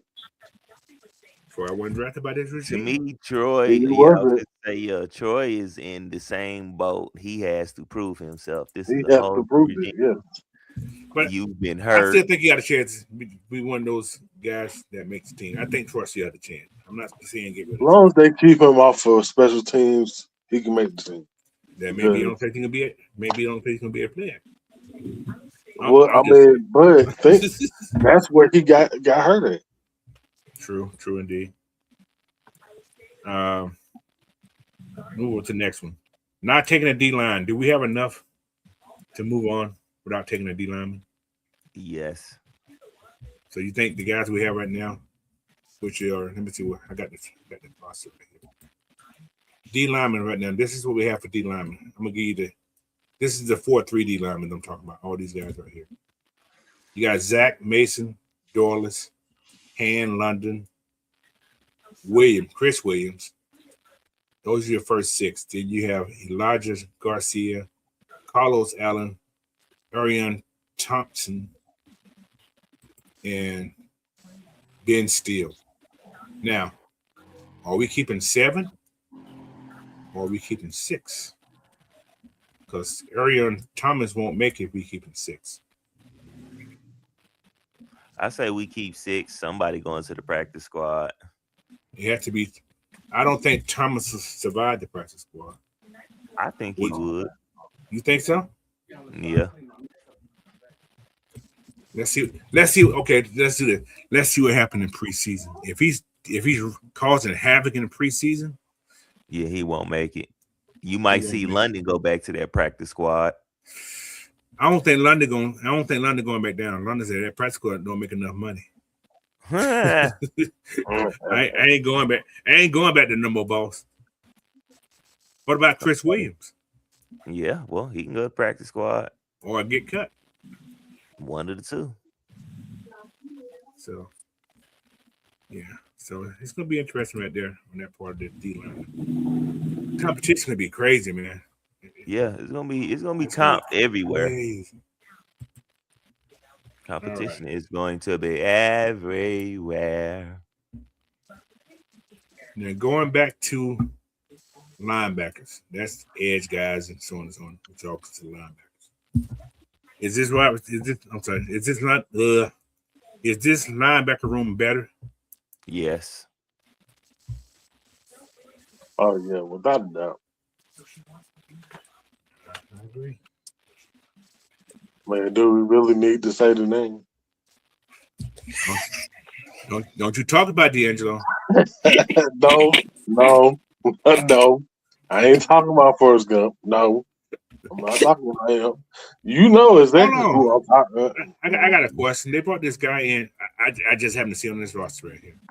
His name is CJ Nunelli, the fourth. Y'all ever heard this guy before? CJ Nunelli. He's on the what's called now. He's a undrafted guy. I wonder if he one of the guys that no, he can't be. I don't recall him. Is he an international guy? No, I think he was on the list. He was on the undrafted list. Yeah, he's an undrafted guy. I didn't see his name unless I totally. Well, anyway, he ain't got no picture anyway, so I don't know who the hell he is. He came from Purdue, 6'2", 265. Yeah, outside linebacker. Oh. I didn't see him on my list. I guess I overran him then. Well, CJ Nunelli, you gonna be a practice squad guy, or you won't be on the team either. So I'm just saying. maybe. All right. Hey man, I ain't butchering it. I just said the way I seen it.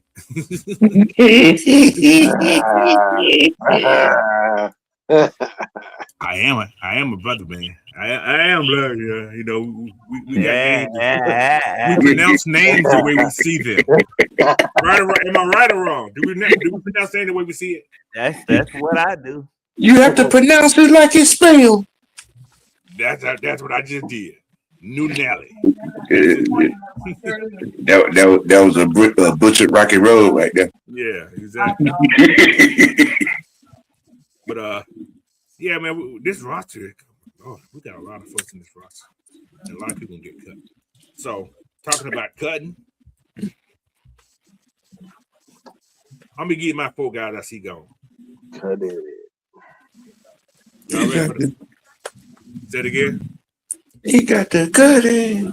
You got the cutting. Most of these guys are from the defensive side of the ball. Oh boy. Not surprised. Yeah. First one. Joe Clark Phillips. I can see it. I mean, who can't see that coming? What has he done in the last few years? He hasn't started a game in 2 years. What have you I done? don't think he had And he didn't play last year. No, nowhere. I don't think he played the year before neither. He played. He played it that year. He played like the first couple games, then he lost his job. So he played a little bit. He played the first 2 games, then he didn't see no more after that. All right, that's my first guy. The next guy, Sam, don't cuss me out. Braylon Trice. 2 years. 2 years. Haven't touched the field. Didn't come in with his regime. So I'm not gonna put last year on him. I'm gonna put that on the dummy express of the previous coaching regime. I hear you. But I mean, in the back of my mind, slightly, I wouldn't be surprised if he is let go. Practice squad, maybe. He still have practice squad as I mean, my thing of it is just looking at it. Well, wasn't he a second round pick? 3rd round. 3rd. I think they give him a chance from that perspective. I mean, any updated reports have not been negative on him. You know what I'm saying? Since the changeover, so mm, I think his audition is gonna be training camp and preseason. If he survives preseason, I mean, that maybe. I think if they're out on him, uh, he may be preseason week 1 and out. Okay. All right. Next one. Everybody's favorite. You ain't got to mention his name. Y'all know who that is. Go ahead, T1000. No, I didn't say that. No. No. Your favorite, I Mr. already Big know Hat who himself, you're talking JD Bertrand. about. Yep. Oh yeah, his shit already I was packed. alluding to earlier, Coach. Yep. Yeah. His shit already packed. You. Now, JD, I was listening to somebody that was talking about his numbers from last year.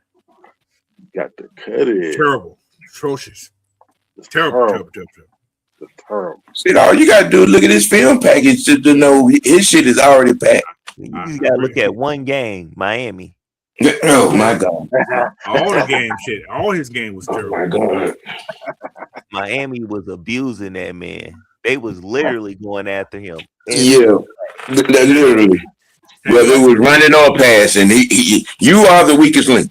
Every time he came back every time they came off the field, that's when we had the best plays on defense. Every Have time y'all he come noticed- back on the field, they go right after him. He's back, y'all. Go right there. But have you noticed what the Falcons have done this year? They've brought in guys that can man that middle in passes. Yes. Got it. Every one of those guys they brought in can man that middle when they come down the pass. Yep.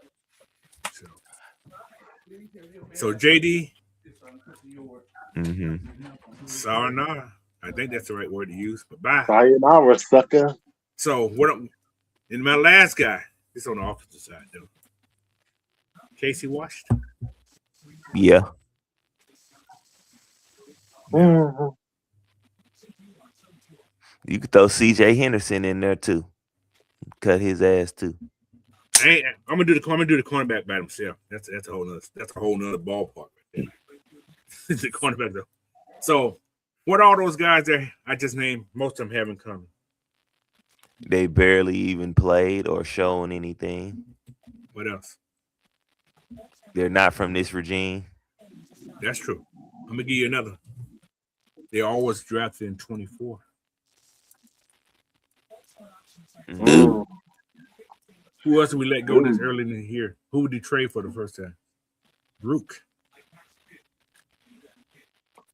I mean, that was kind of a no-brainer. I mean, he was getting thrown out the club and run defense.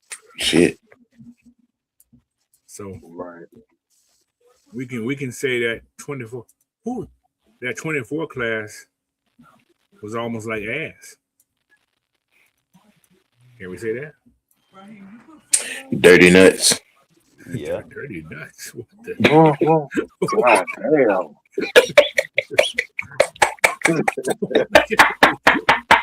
They just dragging on the floor, ain't they? No, hey, them thing they be sitting in the back of those car hatches that be dragging in the crowd driving down the road. Yeah. Hog nuts. But yeah, so Dollar bets. those are four guys. Who you guys can see cut besides those four I just said? Y'all see anybody else? I know who you said. You already said your buddy CJ here. You already said mine. Who else you can see, Sam?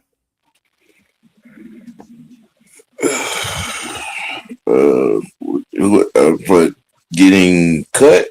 Yeah, not making it hard. Channing Tatum. I mean, not I Channing don't. You know what? I'm gonna say no. Special teams. I'm gonna say no. Now, Channing Tindall This is just my own speculation. His position depends on what they do with Troy.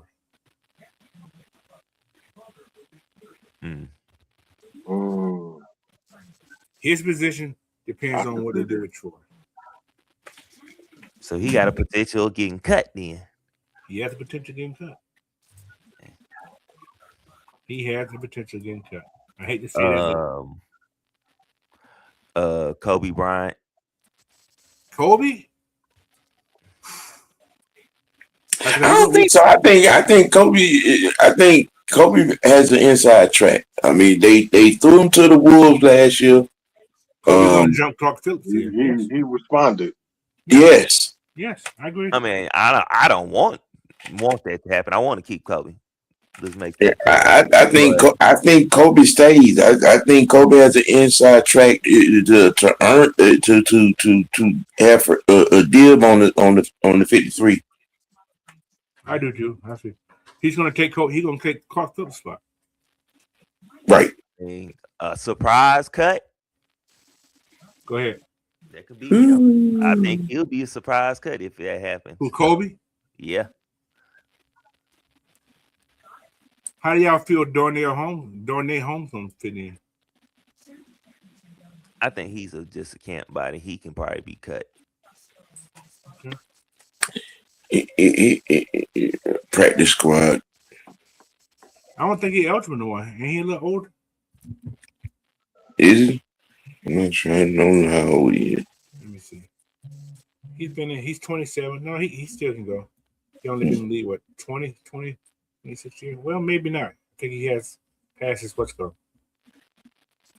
Well, like I say, preseason will be very, very, very, very important. Yeah. A lot of these cats, man. Now, I got one more person. I want to do the cornerback. What about Natron Brooks? I mean, his niche was special teams, and dime packages. I think it depends on his relationship. I mean, you know what I'm saying? With they did just re-sign him. I was gonna say that they did re-sign him, but you watch last year's film. He kind of got abused when he got out there, and we didn't see him no more. But they did make plays, and they did count. Yeah.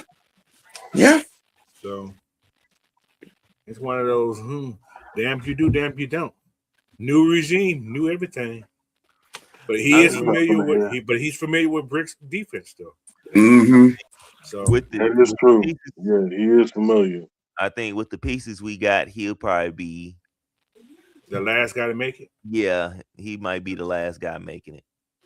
Okay. Anyway, we get to the end of the show, man. You guys get your questions in here. If you got something in there, man, get them in there. But I got one question for the panel. I think Anna already know what the question I want to ask. Now, this is about the new guy we just brought in, Zach Dariah Branch. I don't know you first, second, third, bro. Zachariah Branch. He said, "Coach is funny." He said, "I don't know if you first, second, or third." You not just. We got these 1, 2, and 3s on the team, man. We don't know. We don't know. We don't know. We got a lot of 1s, 2s, and 3s, and 4s, and 5s. We got a 5. We had a 5. He gone now. But anyway. Oh, man. Can Zachariah Branch rise to the level of popularity, but not the status of these players, but can he rise to the excitement level of a Mike Vick or Julio? Yes.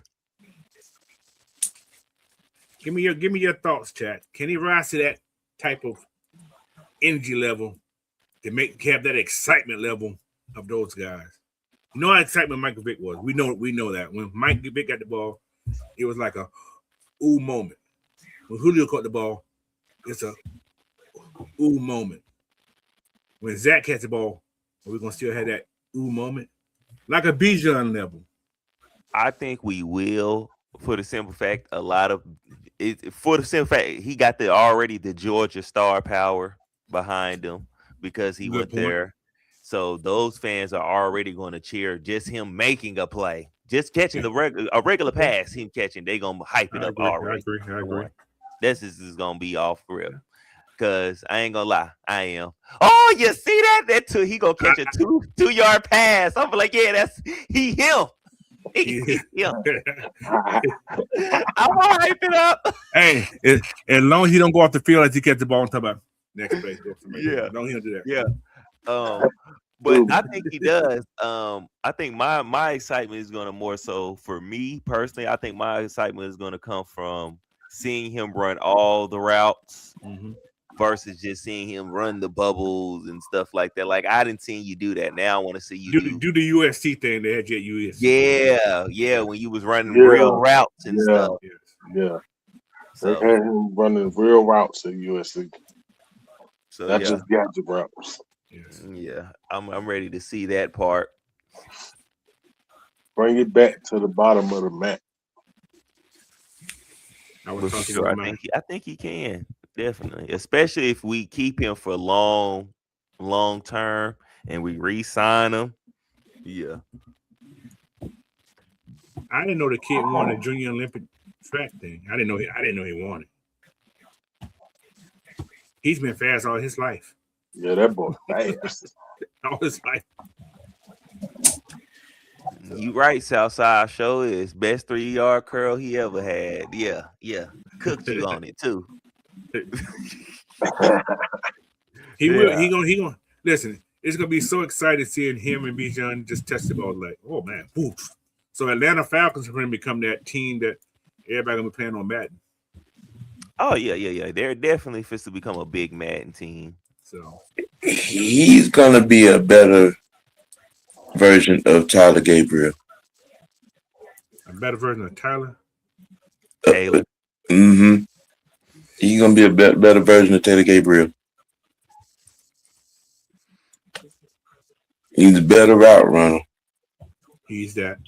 And his ability to get in space, and get to open space with the ball, is going to be the monumental difference in collapsing defenses. He's one of those guys. If you catch the ball on the sideline and he's running down the sideline, you try to angle him, you're not going to catch him. No, you're not. No. He showcased that a couple of times. Yeah, exactly. That's what I'm saying. Even better, he's going to be our version of Deshaun Jackson. What about that? What about a version of Tyreek? That's what I say. Is he that fast? Yes, sir. Yeah. Yes, sir. Okay. If Tyreek, because I thought about that, but I was like, cheetah. If Tyreek's a cheetah, he's a cheetah little brother. Greyhound. Yeah, Greyhound. No, he one of those race horses. He's just Okay. Did y'all hear the story he told about his first day at practice when he caught the ball at Georgia? Yeah, he ran out of bounds. And Kirby said, "We don't do that here. We don't do that here. We don't do that here." He said, "Huh?" Hey, I can see that. That's funny though. Nah, go out there and get hit. You gonna get hit. You gonna get hit. Ain't no running. You know what made it funny is Kirby he made that into a joke about everybody. Yeah. All right. You doing exactly. You doing exactly right. Yeah. And that's why I've been watching. I think about after I learned that. I see why the guy that Georgia always finna try to knock you over. Yeah, he ain't. Georgia guys didn't run out of bounds. You notice that, right? Mm-hmm. Now I see why. It's a damn coach. Hey, you better not run your ass out of bounds. We don't do that here. We don't do that here. Right. Okay. Like, damn, coach, we supposed to be practicing.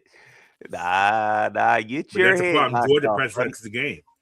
That's their problem. Yeah. So Yeah. Oh man. Well, he need to tell the DBs they need to practice harder in practice because these past couple of seasons them boys been getting cut. Savannah Square got a question here, sir. Is it really going to be a true quarterback competition?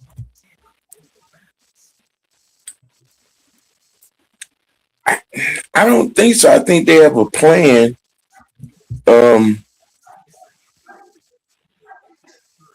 I think that Tua is gonna play to start. I mean, because everybody has echoed the sentiment that there is no accelerated timetable for Penix. Right. He's not gonna see any action until he's 100%. And then, I mean, again, you want, you know what I'm saying, your future to be ready. I think this season, I think Tua is gonna play this season. Mm-hmm. You know what I'm saying? People gonna make everything out there, which they already have, but you have to understand, you want your future to be set. You don't want anything to get in the way of that. That means Penix going completely through all parts of rehab. That everything's healed. That may mean sitting out 26. Or could you see a 2-quarterback scheme? Never been done. I wouldn't want that. But you only have a 2-quarterback scheme if you have 2 different type of quarterbacks. You kind of got the same one. Both lefties. Both of them got nice releases. Both of them pretty accurate. One's arm's bigger than the other, though. That's the biggest difference between the two. And one has way more experience and way more playing time. True. I agree. It worked at Alabama, although there was 2 different guys. You're right. Yeah.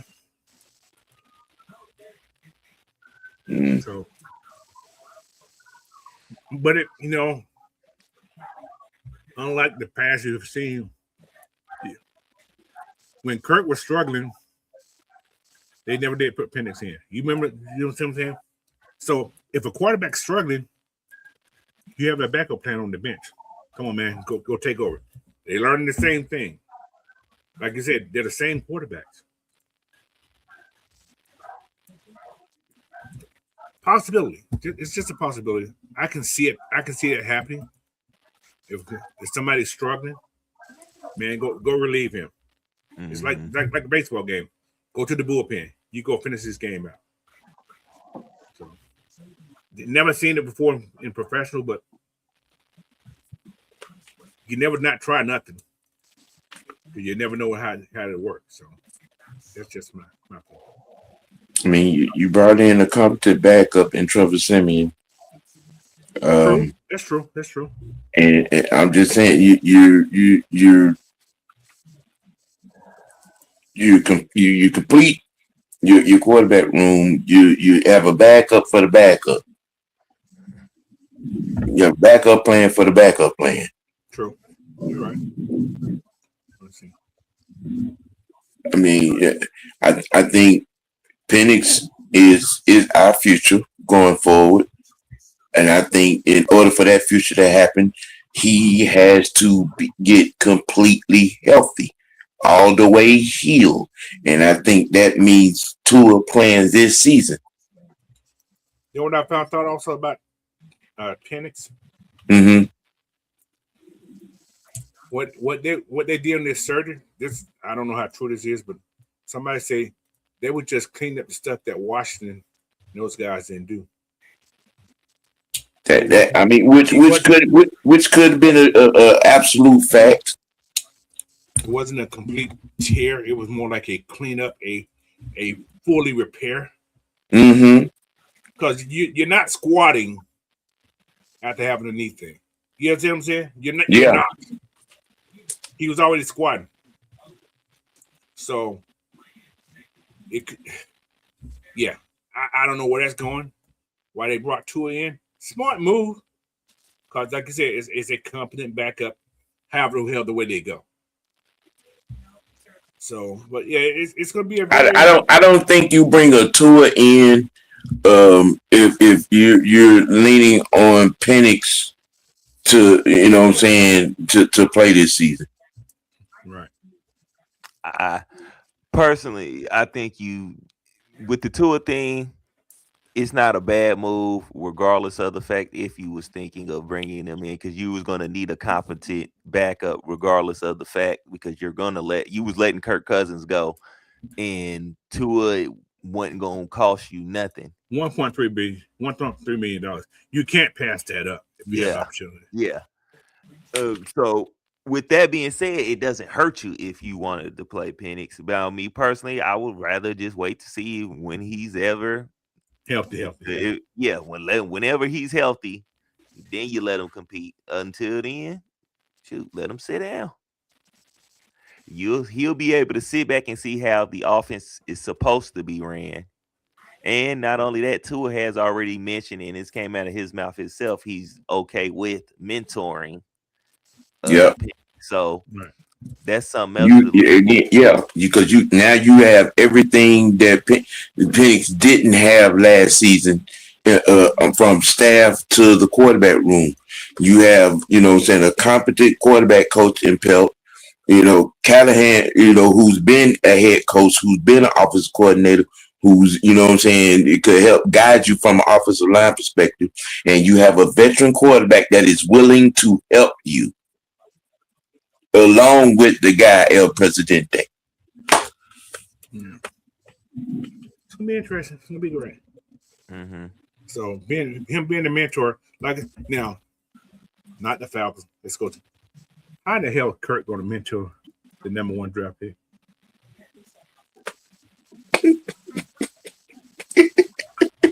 I'm trying to figure that point out. It's like. I think they should penalize them and take away a pick. He told that Mendoza was coming there, so yeah, Why they need can't to keep penalize his mouth him. shut? Yeah, but so yeah, now y'all know that only happened because we Atlanta. No, that was more than media because they didn't want they didn't Kurt to come down here. But anyway, any more questions? He said, as long as Tua don't look like his little brother. Yeah. Yeah, right. He's funny. He's funny. That's hilarious. All right. So, but anyway, man, overall, what the Falcons have done in this off season has been one of the best I've seen in years. And I've been watching the Falcons for a long time. They brought in what they do. What this is? Oh, okay. I got another subject that I ain't thinking about talking about. What do y'all feel about all this scouting department move and all this stuff move? Is these are Terry guys that Terry got some information from and spread it around to everybody else? That's why they getting released and all this stuff. Nah, this is the finishing of your rebuild in your front office. But these are a lot of these top scouts now. I think Terry brought in a couple of those scouts with him. I don't think they always been in Atlanta. So when they feeding Terry information, Terry, they man, what's going on? Then Terry started telling people this is what the Falcons looking at. Because we got some people that I thought we may win and got taken early. You know what I'm saying? Mm-hmm. So it's kind of strange that these, especially the scouting department people that are like leaving.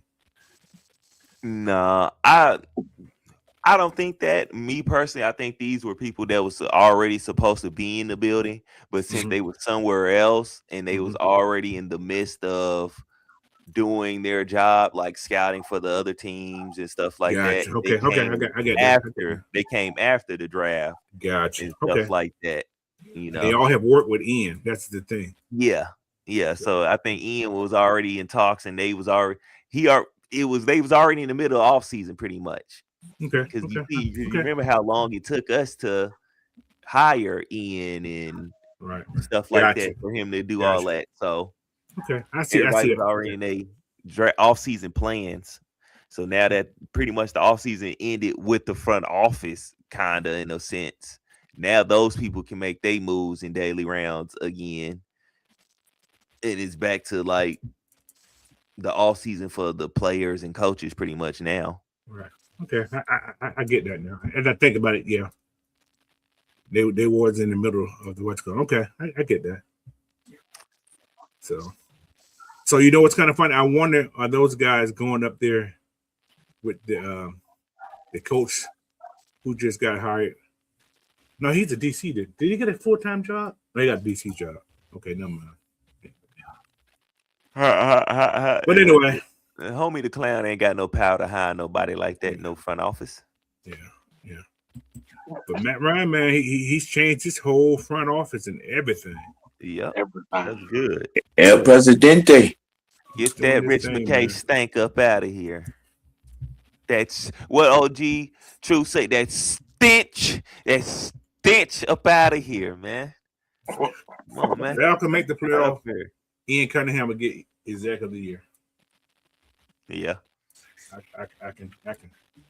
And make the playoff. Kansas Fancy may get another coach of the year. 3. Three. 3. All three of y'all. All three of y'all. So there's a chance. There's a chance. Yeah. I don't know. I don't trust the league to recognize anything that Atlanta does. They will have no choice. Now, I'm sorry. I don't. Listen, there's a good possibility of a few things happening. You know, especially if this team. Let's just hypothetically say we divisional, maybe conference championship. Mess around and beat the ceiling for this season. You cannot ignore that. You can't. Yes, you can. Yeah, I was going to say the same thing. It Yes, depends you can. on. Yes, I you was can. gonna say it was going to depend on how we got to the playoffs and stuff. How did we look in games? And Yeah. I again hypothetically, 11, 12, or 13 wins, if that is a situation. Yeah. And Tua, you know what I'm saying, has an out of body experience at quarterback. Along with, you know, Bijan being Bijan in this offense. And this defense, let's just hypothetically, 70 or so sacks. Yeah. You know, even up the ante on the turnovers, because we was one of 3 teams that created a turnover in every game last year. Yeah. 25 or 30 created turnovers. You're not going to be able to ignore that. And then you talk about all the moves that have been made at this point that exercises the demons on that. You're not going to be able to ignore. As much as you want to, you will not be able to ignore that. I say the only way they deflect from that is they're like, oh, well, this team was already put together and such like that. He just came in and did this. You know they gonna have their spin machine working. You know that. That's my point. Sam. They already have a Predetermined. Yeah. So I don't believe that they're going to automatically, credit anything Atlanta does. I don't until they actually do it. I don't believe it. It's gonna be exciting. Yeah, man. It is. It's gonna be exciting. So, like I said, the ceiling to me right now, it's getting to that big game, NFC Championship for sure. But the floor is just winning the South and making the playoff. That's my floor. That's it. It. That's all I want. If teams struggle to run the ball against us, it's going to be trouble. That's true. It's going to be trouble. If we can stop the run, we're going to win If we could stop the run last year, we would have won more games. If our third down defensive percentage gets up around anywhere between 47 and 51%, okay, all right, that means our offense is getting the ball a lot. As well as staying healthy too. So Yes. that's another caveat that we got to work. Yeah, with. I mean, can team, the football gods bless us? Said with not having to deal with a major injury, just a little bit. Or maybe they since they putting grass in the stadium, maybe it can wipe away some of that voodoo in there and put that turf back in there. So. Better yet, hopefully the football guys got us the right damn coach. Shit. I'm just saying. That too. That's very important. Saying because I keep going over this. What was brought in on the offensive side of this staff, and I'm just like, can you ask for anything better? I got a. Just hold on to it there. Mm-hmm. Is Todd Monken the racist too? I'm just curious. I mean, Kevin, if he's racist, he must. I mean, he's secret. He got his secret kept because this whole draft class was black. Now, so Shador, they talk about. I see something about trading Shador because Deshaun Watson's looking good and it's a little so on. So is it going to be Todd Monken gonna start getting the criticism because the Shador ain't gonna be the starter now? I'm just curious. And they talk about this, and they're still not talking about trading Dylan Gabriel. What's up with that? The Browns saying they're not trading him. That's what I'm saying.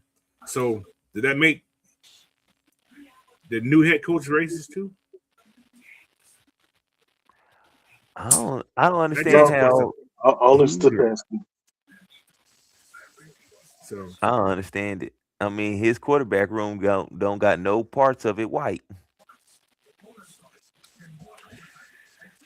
People are consistently going to ignore the elephant in the room of this situation.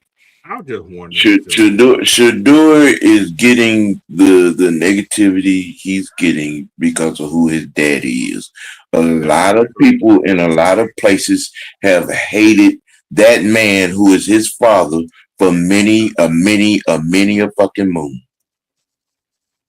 But is it the organization that's hating him? There's a possibility. But I mean, there may be an agenda in taking him and putting him there and putting every obstacle that you could possibly put in front of him to hold him down. But could it be the player though? Because but could it be the player though? They might want Dion to Coach Prime to come coach for them, and he been turning everybody down. That could be a possibility, but what does it? Could it be the player? It's okay. Is Shador that elite? Is he that guy? Honestly, I mean, he's a growing guy in this league, just like anybody else. True indeed. I'm not. Talented. Yes, you give him the opportunity. You let him earn the opportunity, and as he progresses, you know what I'm saying. I mean, I get that. If you're listening to some of them guys in that locker room over there, I mean, I don't think they're being pushed to say anything good about this kid. So there's 31 other teams. I'm just going to put it out there. There's 31 other teams out there. The year he was drafted, there was several teams that needed a quarterback.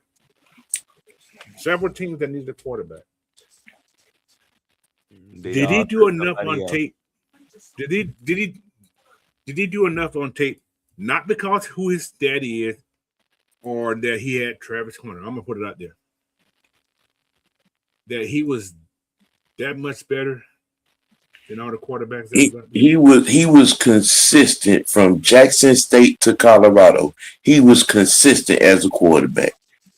Consistent as in at I Jackson mean, State. from Jackson State to Colorado. I mean, look at the numbers. I get the numbers. I get the number. I do. He put up great numbers. However, at Jackson State, you brought in guys that was considered D1 type guys. I'm gonna say that. Yeah. All right. And I had a front row seat at Jackson State. Oh, he played great at Jackson State. Yeah, I had a front row seat. My niece was there in the band. I went to a lot of those games. Which I get that. I'm not knocking. I'm just saying his level of play. He put up numbers. We've seen a lot of quarterbacks that put up numbers. For instance, that Pava guy, the kid from Vanderbilt, he put up some good numbers. He put up great numbers. He was a Heisman finalist. And didn't get drafted. He did get drafted. I'm still questioning that. Okay. Now let's go back a year. Let's go back a year before. West Carolina put a Heisman numbers also. Right or wrong? Who? Shador. He put up the numbers that was close to Heisman numbers to the degree. But only certain people are questioning why he got drafted so late. Who was better, Pavia or Shador? Yeah, I'm just diving a little bit. Who was better? Who had a better? You understand what I'm saying? Who was better? You would say Pavier's competition was better versus his competition. So we both in agreement. Pavia should have been drafted, right? We all can say Pavia should have been drafted somewhere, right? Yeah. But nobody's feeling that kind of way about that. He got picked up and he actually got a contract, a nice little contract. So now let me finish. Let me finish. Could it have been that bravado that he was putting out there? Like somebody we're talking about now? Could it be that bravado that they didn't like? Yeah, that's what I think it was. That's what it is. So you have to humble yourself. This is the opportunity of a lifetime, right? The NFL is an opportunity because everybody don't make the NFL. Of course, they was mad at Shador because he smiled in their face at all day, and kept saying, "I'm gonna do whatever I have to do." You know what I'm saying, to earn my way. And the powers that be really didn't like it for who he is and who his daddy was. If that was anybody else that had that journey that Shador had, are we having this conversation? Well, we just said Pavia did. He's in the same conversation, right? You see what I'm feeling? The point I'm making is it's the opportunity. He wasn't humble. We all can agree he wasn't humble. Who wasn't humble? Hold on, let me finish. It took last year to humble him when he didn't get that opportunity. It took last year for him to get humble. He's humble now because he's like, damn, I got to do more. So, like I said, all this blame went to Stefanski. Maybe he went to what's called. Supposedly, there was an opportunity that he didn't show up for some of these training sessions.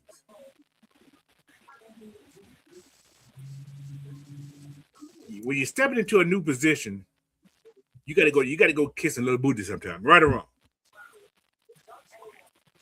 You have to. He was talented. Was he the best guy on that team last year? I'm gonna say yes for the quarterback wise. I'm gonna say yeah. I'm not taking anything for Shador. But the humble, sometimes you got to humble yourself and just sit back and let things play out. And he's doing that now. And he didn't speak ill of Stefanski. He never heard anything bad come that get mouth about this coaching staff. This is more of people because of who his daddy was. They think he should have got a pass. That's all this is. It's based on who his daddy was, and that what you're seeing in Colorado and so on and so on. The kid only been coached by his dad, guys. Nobody else ever. And because of that, people thought he should just walk in and just got the job. I hate to say it. That's what people thought. So putting him, Sanders family hate because they ran his brother out the league on some bullshit. His brother should never went to his dad. His brother should have stayed at South Carolina. I'm gonna put it out there. When Shedeur was at South Carolina, Shedeur was a better football player. He went down to Jackson. I'm gonna put it out there. We can say a lot of things. I love Deion like everybody else do, but when you coach your kids, your expectations is a little different. I coached my son, but I didn't coach my son that way. When my son was on my team, I let the other coach him because I didn't want to influence him the way I thought how he should have been. So when you have full control of your kids and you're coaching your kids all these years, man, you have a certain perspective of how you were in the pros. You can't coach your kids like you was coached. Like you see what I'm saying? It's different. I get it, Coach. You know what I'm saying? I want Shedeur to be successful. I like the kid. I think Shedeur has a lot of talent. I think Shedeur can be great. But I just don't want people to think that he should have just automatically got that job. That's just me. So that's my. I don't think he automatically. I mean, it should have been given to. I think he earned it. He played better than Tyler Gabriel, straight up, and we all saw that. Oh yeah, he played better than them. Yeah, and I'm not saying he did not, but people thought that he was done wrong. Shedeur was drafted after Gillen. That's what I'm saying. They both looked shitty in preseason. I'm gonna say that they both looked shitty in preseason. So what God did? He went down the list. That's what Stefanski did. He went down the list. Shedeur came up at the end of the season. Shedeur played well at the end of the season. Shedeur finished the season in his order of where they came in at. You guys get what I'm saying? Sometimes everybody can't be a Russell Wilson. Everybody can't be a Tom Brady. So that's all I'm saying, man. Like I say, I have no feeling against Shedeur, but I just thought, being humble and waiting your chance, waiting your turn. Now they're talking about Deshaun Watson look better than he does in practice. I don't know. I'm not in Cleveland. So we just got to see, man. I just had to put that out there because I have the head coach here now. And like you said, everybody drafted with some brothers. If he's racist, it's very hidden. Your GM, anyway, we off that second. Shedeur. Now I gotta go. Was this good? Thank you, Savannah. If Deion wants Shedeur's daddy, does Shedeur get the same chance? I think he gets an even better opportunity. I think he is given the resources and chance to, to progress better than that entire situation of last year. Well, I got a question. We talking about in college or in the NFL?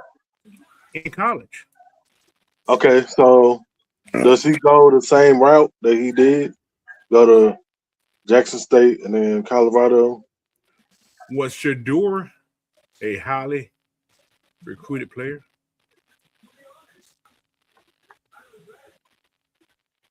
I'm just curious. I don't know. I'm not high school. His I Shiloh don't think was. so. Shiloh was. Shiloh was, yeah. I don't know if Shador was. I'm just curious. Was Shador highly recruited?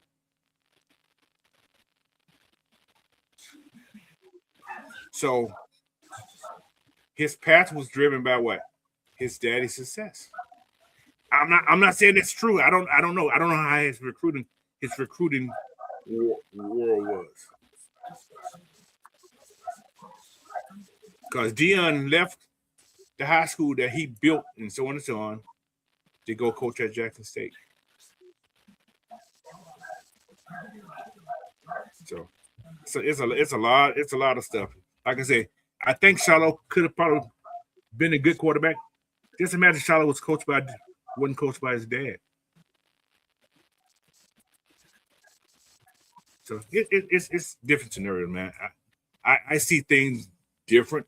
I look at so much different stuff when it comes down to players and stuff.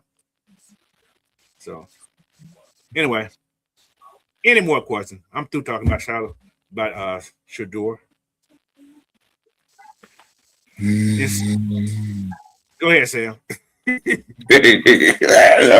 Oh, good. I mean, It's just everybody has their opinion. exactly. Whether you're on the side of him earning his keep up under Dion, or whether you're on the other side of it, saying he, you know, shouldn't be given a chance. Or what do you think? What I'm saying, he was drafted where he was supposed to be drafted. I mean, everybody has their opinion. Exactly. You know what I'm saying? My thing of it is, the numbers don't lie. Oh, he got great numbers. You know what I mean? And for him, I think the shit stinks for him to fall all the way to the 5th round. I think it stinks. It stinks. It stinks. I'm always stand on the side of giving a fair chance to earn your keep. You know what I'm saying, in this game. I agree. I think he should have been drafted a lot earlier. First round. I'm not gonna say first round. I mean, are you really going to sit here and say Cam Wood and Gabriel was a better quarterback than him? I think Cam was, because of where he was at last year. Cam has been a good quarterback when he was in Washington State. They friends. They were friends. They actually trained together. I think They did. I think Cam coming out of last year was a better quarterback. And the both of them was under the mind frame that they probably was going to go 1 and 2. I mean, even if Cam Ward even say that, I don't understand how he falls all the way to the 5th round. I don't understand the 5th round either. However, Cam played better competition. That's for one. Shador had a dynamic wide receiver. I'm going to say Travis Horner. Including Travis Hunter, it was 3 receivers that got drafted off that Colorado offense with Shador. Exactly. You had Little Horn and the other little faster kid. They got drafted because of their 40 times in that combine too. So that's another story too. But now the only one that's actually playing is Travis, and he got hurt, and the Horn kid. Those are the only 2 that are still playing. Other kid, he's on the practice. He was on the practice squad. Shador, yeah, he was the thrower of that football. But Shador's problem was he held the ball too much. And I think the sacks and holding in the interception that killed Shador. He threw a lot of interceptions. His whole college career, he threw a lot. And he had a terrible offensive line. Being that. Being coached by your daddy. I'm going to say this again. You have one vision. One vision. My daddy said. My daddy said do it this way. That's a problem. I'm just saying. And some guys are successful doing that. If you notice, a lot of these guys that had their dad in high school, they didn't play for their dads in college. They learned something else. Tom Brady played for his dad in high school. Went to Michigan. He didn't play for his dad. A lot of these top guys quarterbacks that had the same situation. So I think because your daddy had you from when you was walking with your diapers on until you left college, you have one voice in your head. So yeah, that's all. Anyway, we're through. It's been 2 hours and 20 minutes. You guys got some last words? Let them go. I'm ready for training camp. Me too. That part. Yeah. The rookies come what next week? The next week, the rookies report. I think so. So I'm looking forward to hearing some commentary from Matt right there. Yeah. OG, last words, sir. I'm anxiously waiting to see the finished product in camp of this defense. I think that they're going to be the identity of this team. You know, I'm just anxiously waiting to see, what I'm saying, the process and the outcome. Because everything has looked good, felt good, and sounded good from the moment Matt Ryan took office. All moves, all decisions, all transactions, everything has been deliberate.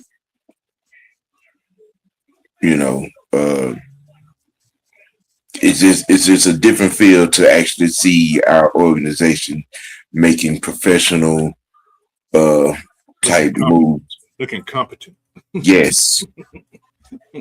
Instead of watching other teams and organizations do it for years and instead of having what the fuck questions, I'm sitting here with no questions and being anxious to get the count.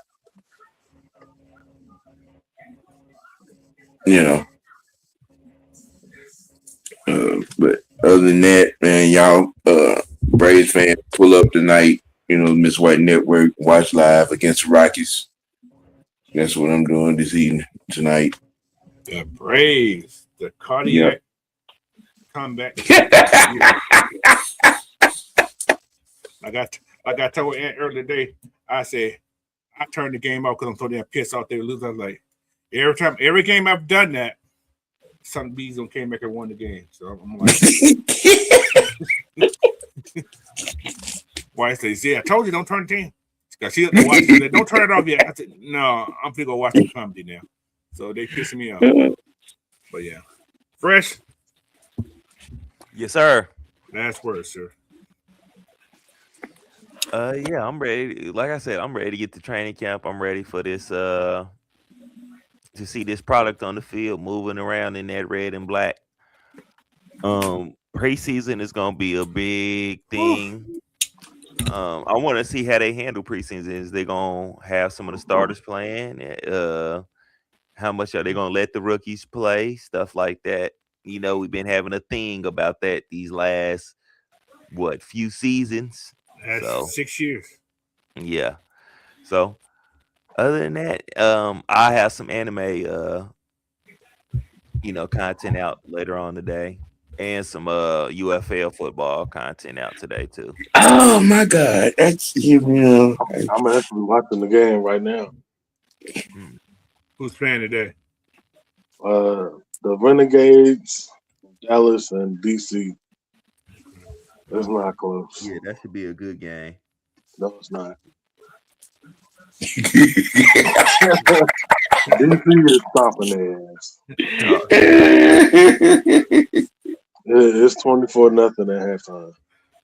Oh shit! Yeah, that's over. All right, Big Ant, go ahead, sir. But I thought it was gonna be a good game. Here we are. But y'all stay tuned for the regulated show in the morning, 11 o'clock, Eastern Standard Time. Yeah, like my other brother said, I'm ready for training camp. I'm ready to see what these guys do on the field, not just talking about it. Yeah, about it. Yeah, I want you, actually show us what you're working on. No, it all sounds good, but we've been sold a hill of beans for the last, 10 years. So I'm actually want to see what you're about now. All right.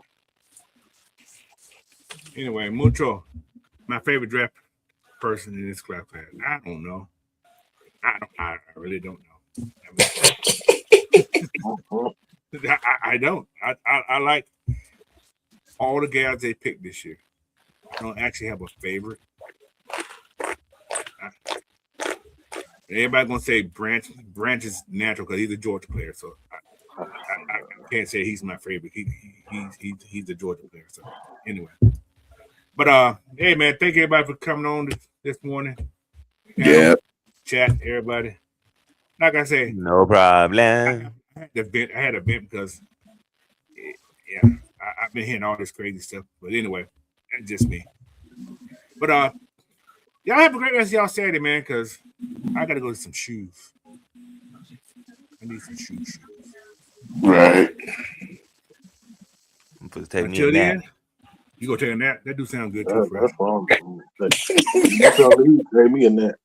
So I won't be joining nobody next week because I start my little 2-week work thing at work. So I'll be at the base for the next 2 weeks, working those long hours, getting people their new assignments and everything. So, but I probably be back on Friday. I will be back on next Saturday, so not Friday. So you guys will miss me 2 Fridays from now. But yesterday I had some stuff to do at that thing to get started for the next 2 weeks. So anyway, y'all have a great rest of y'all day, man.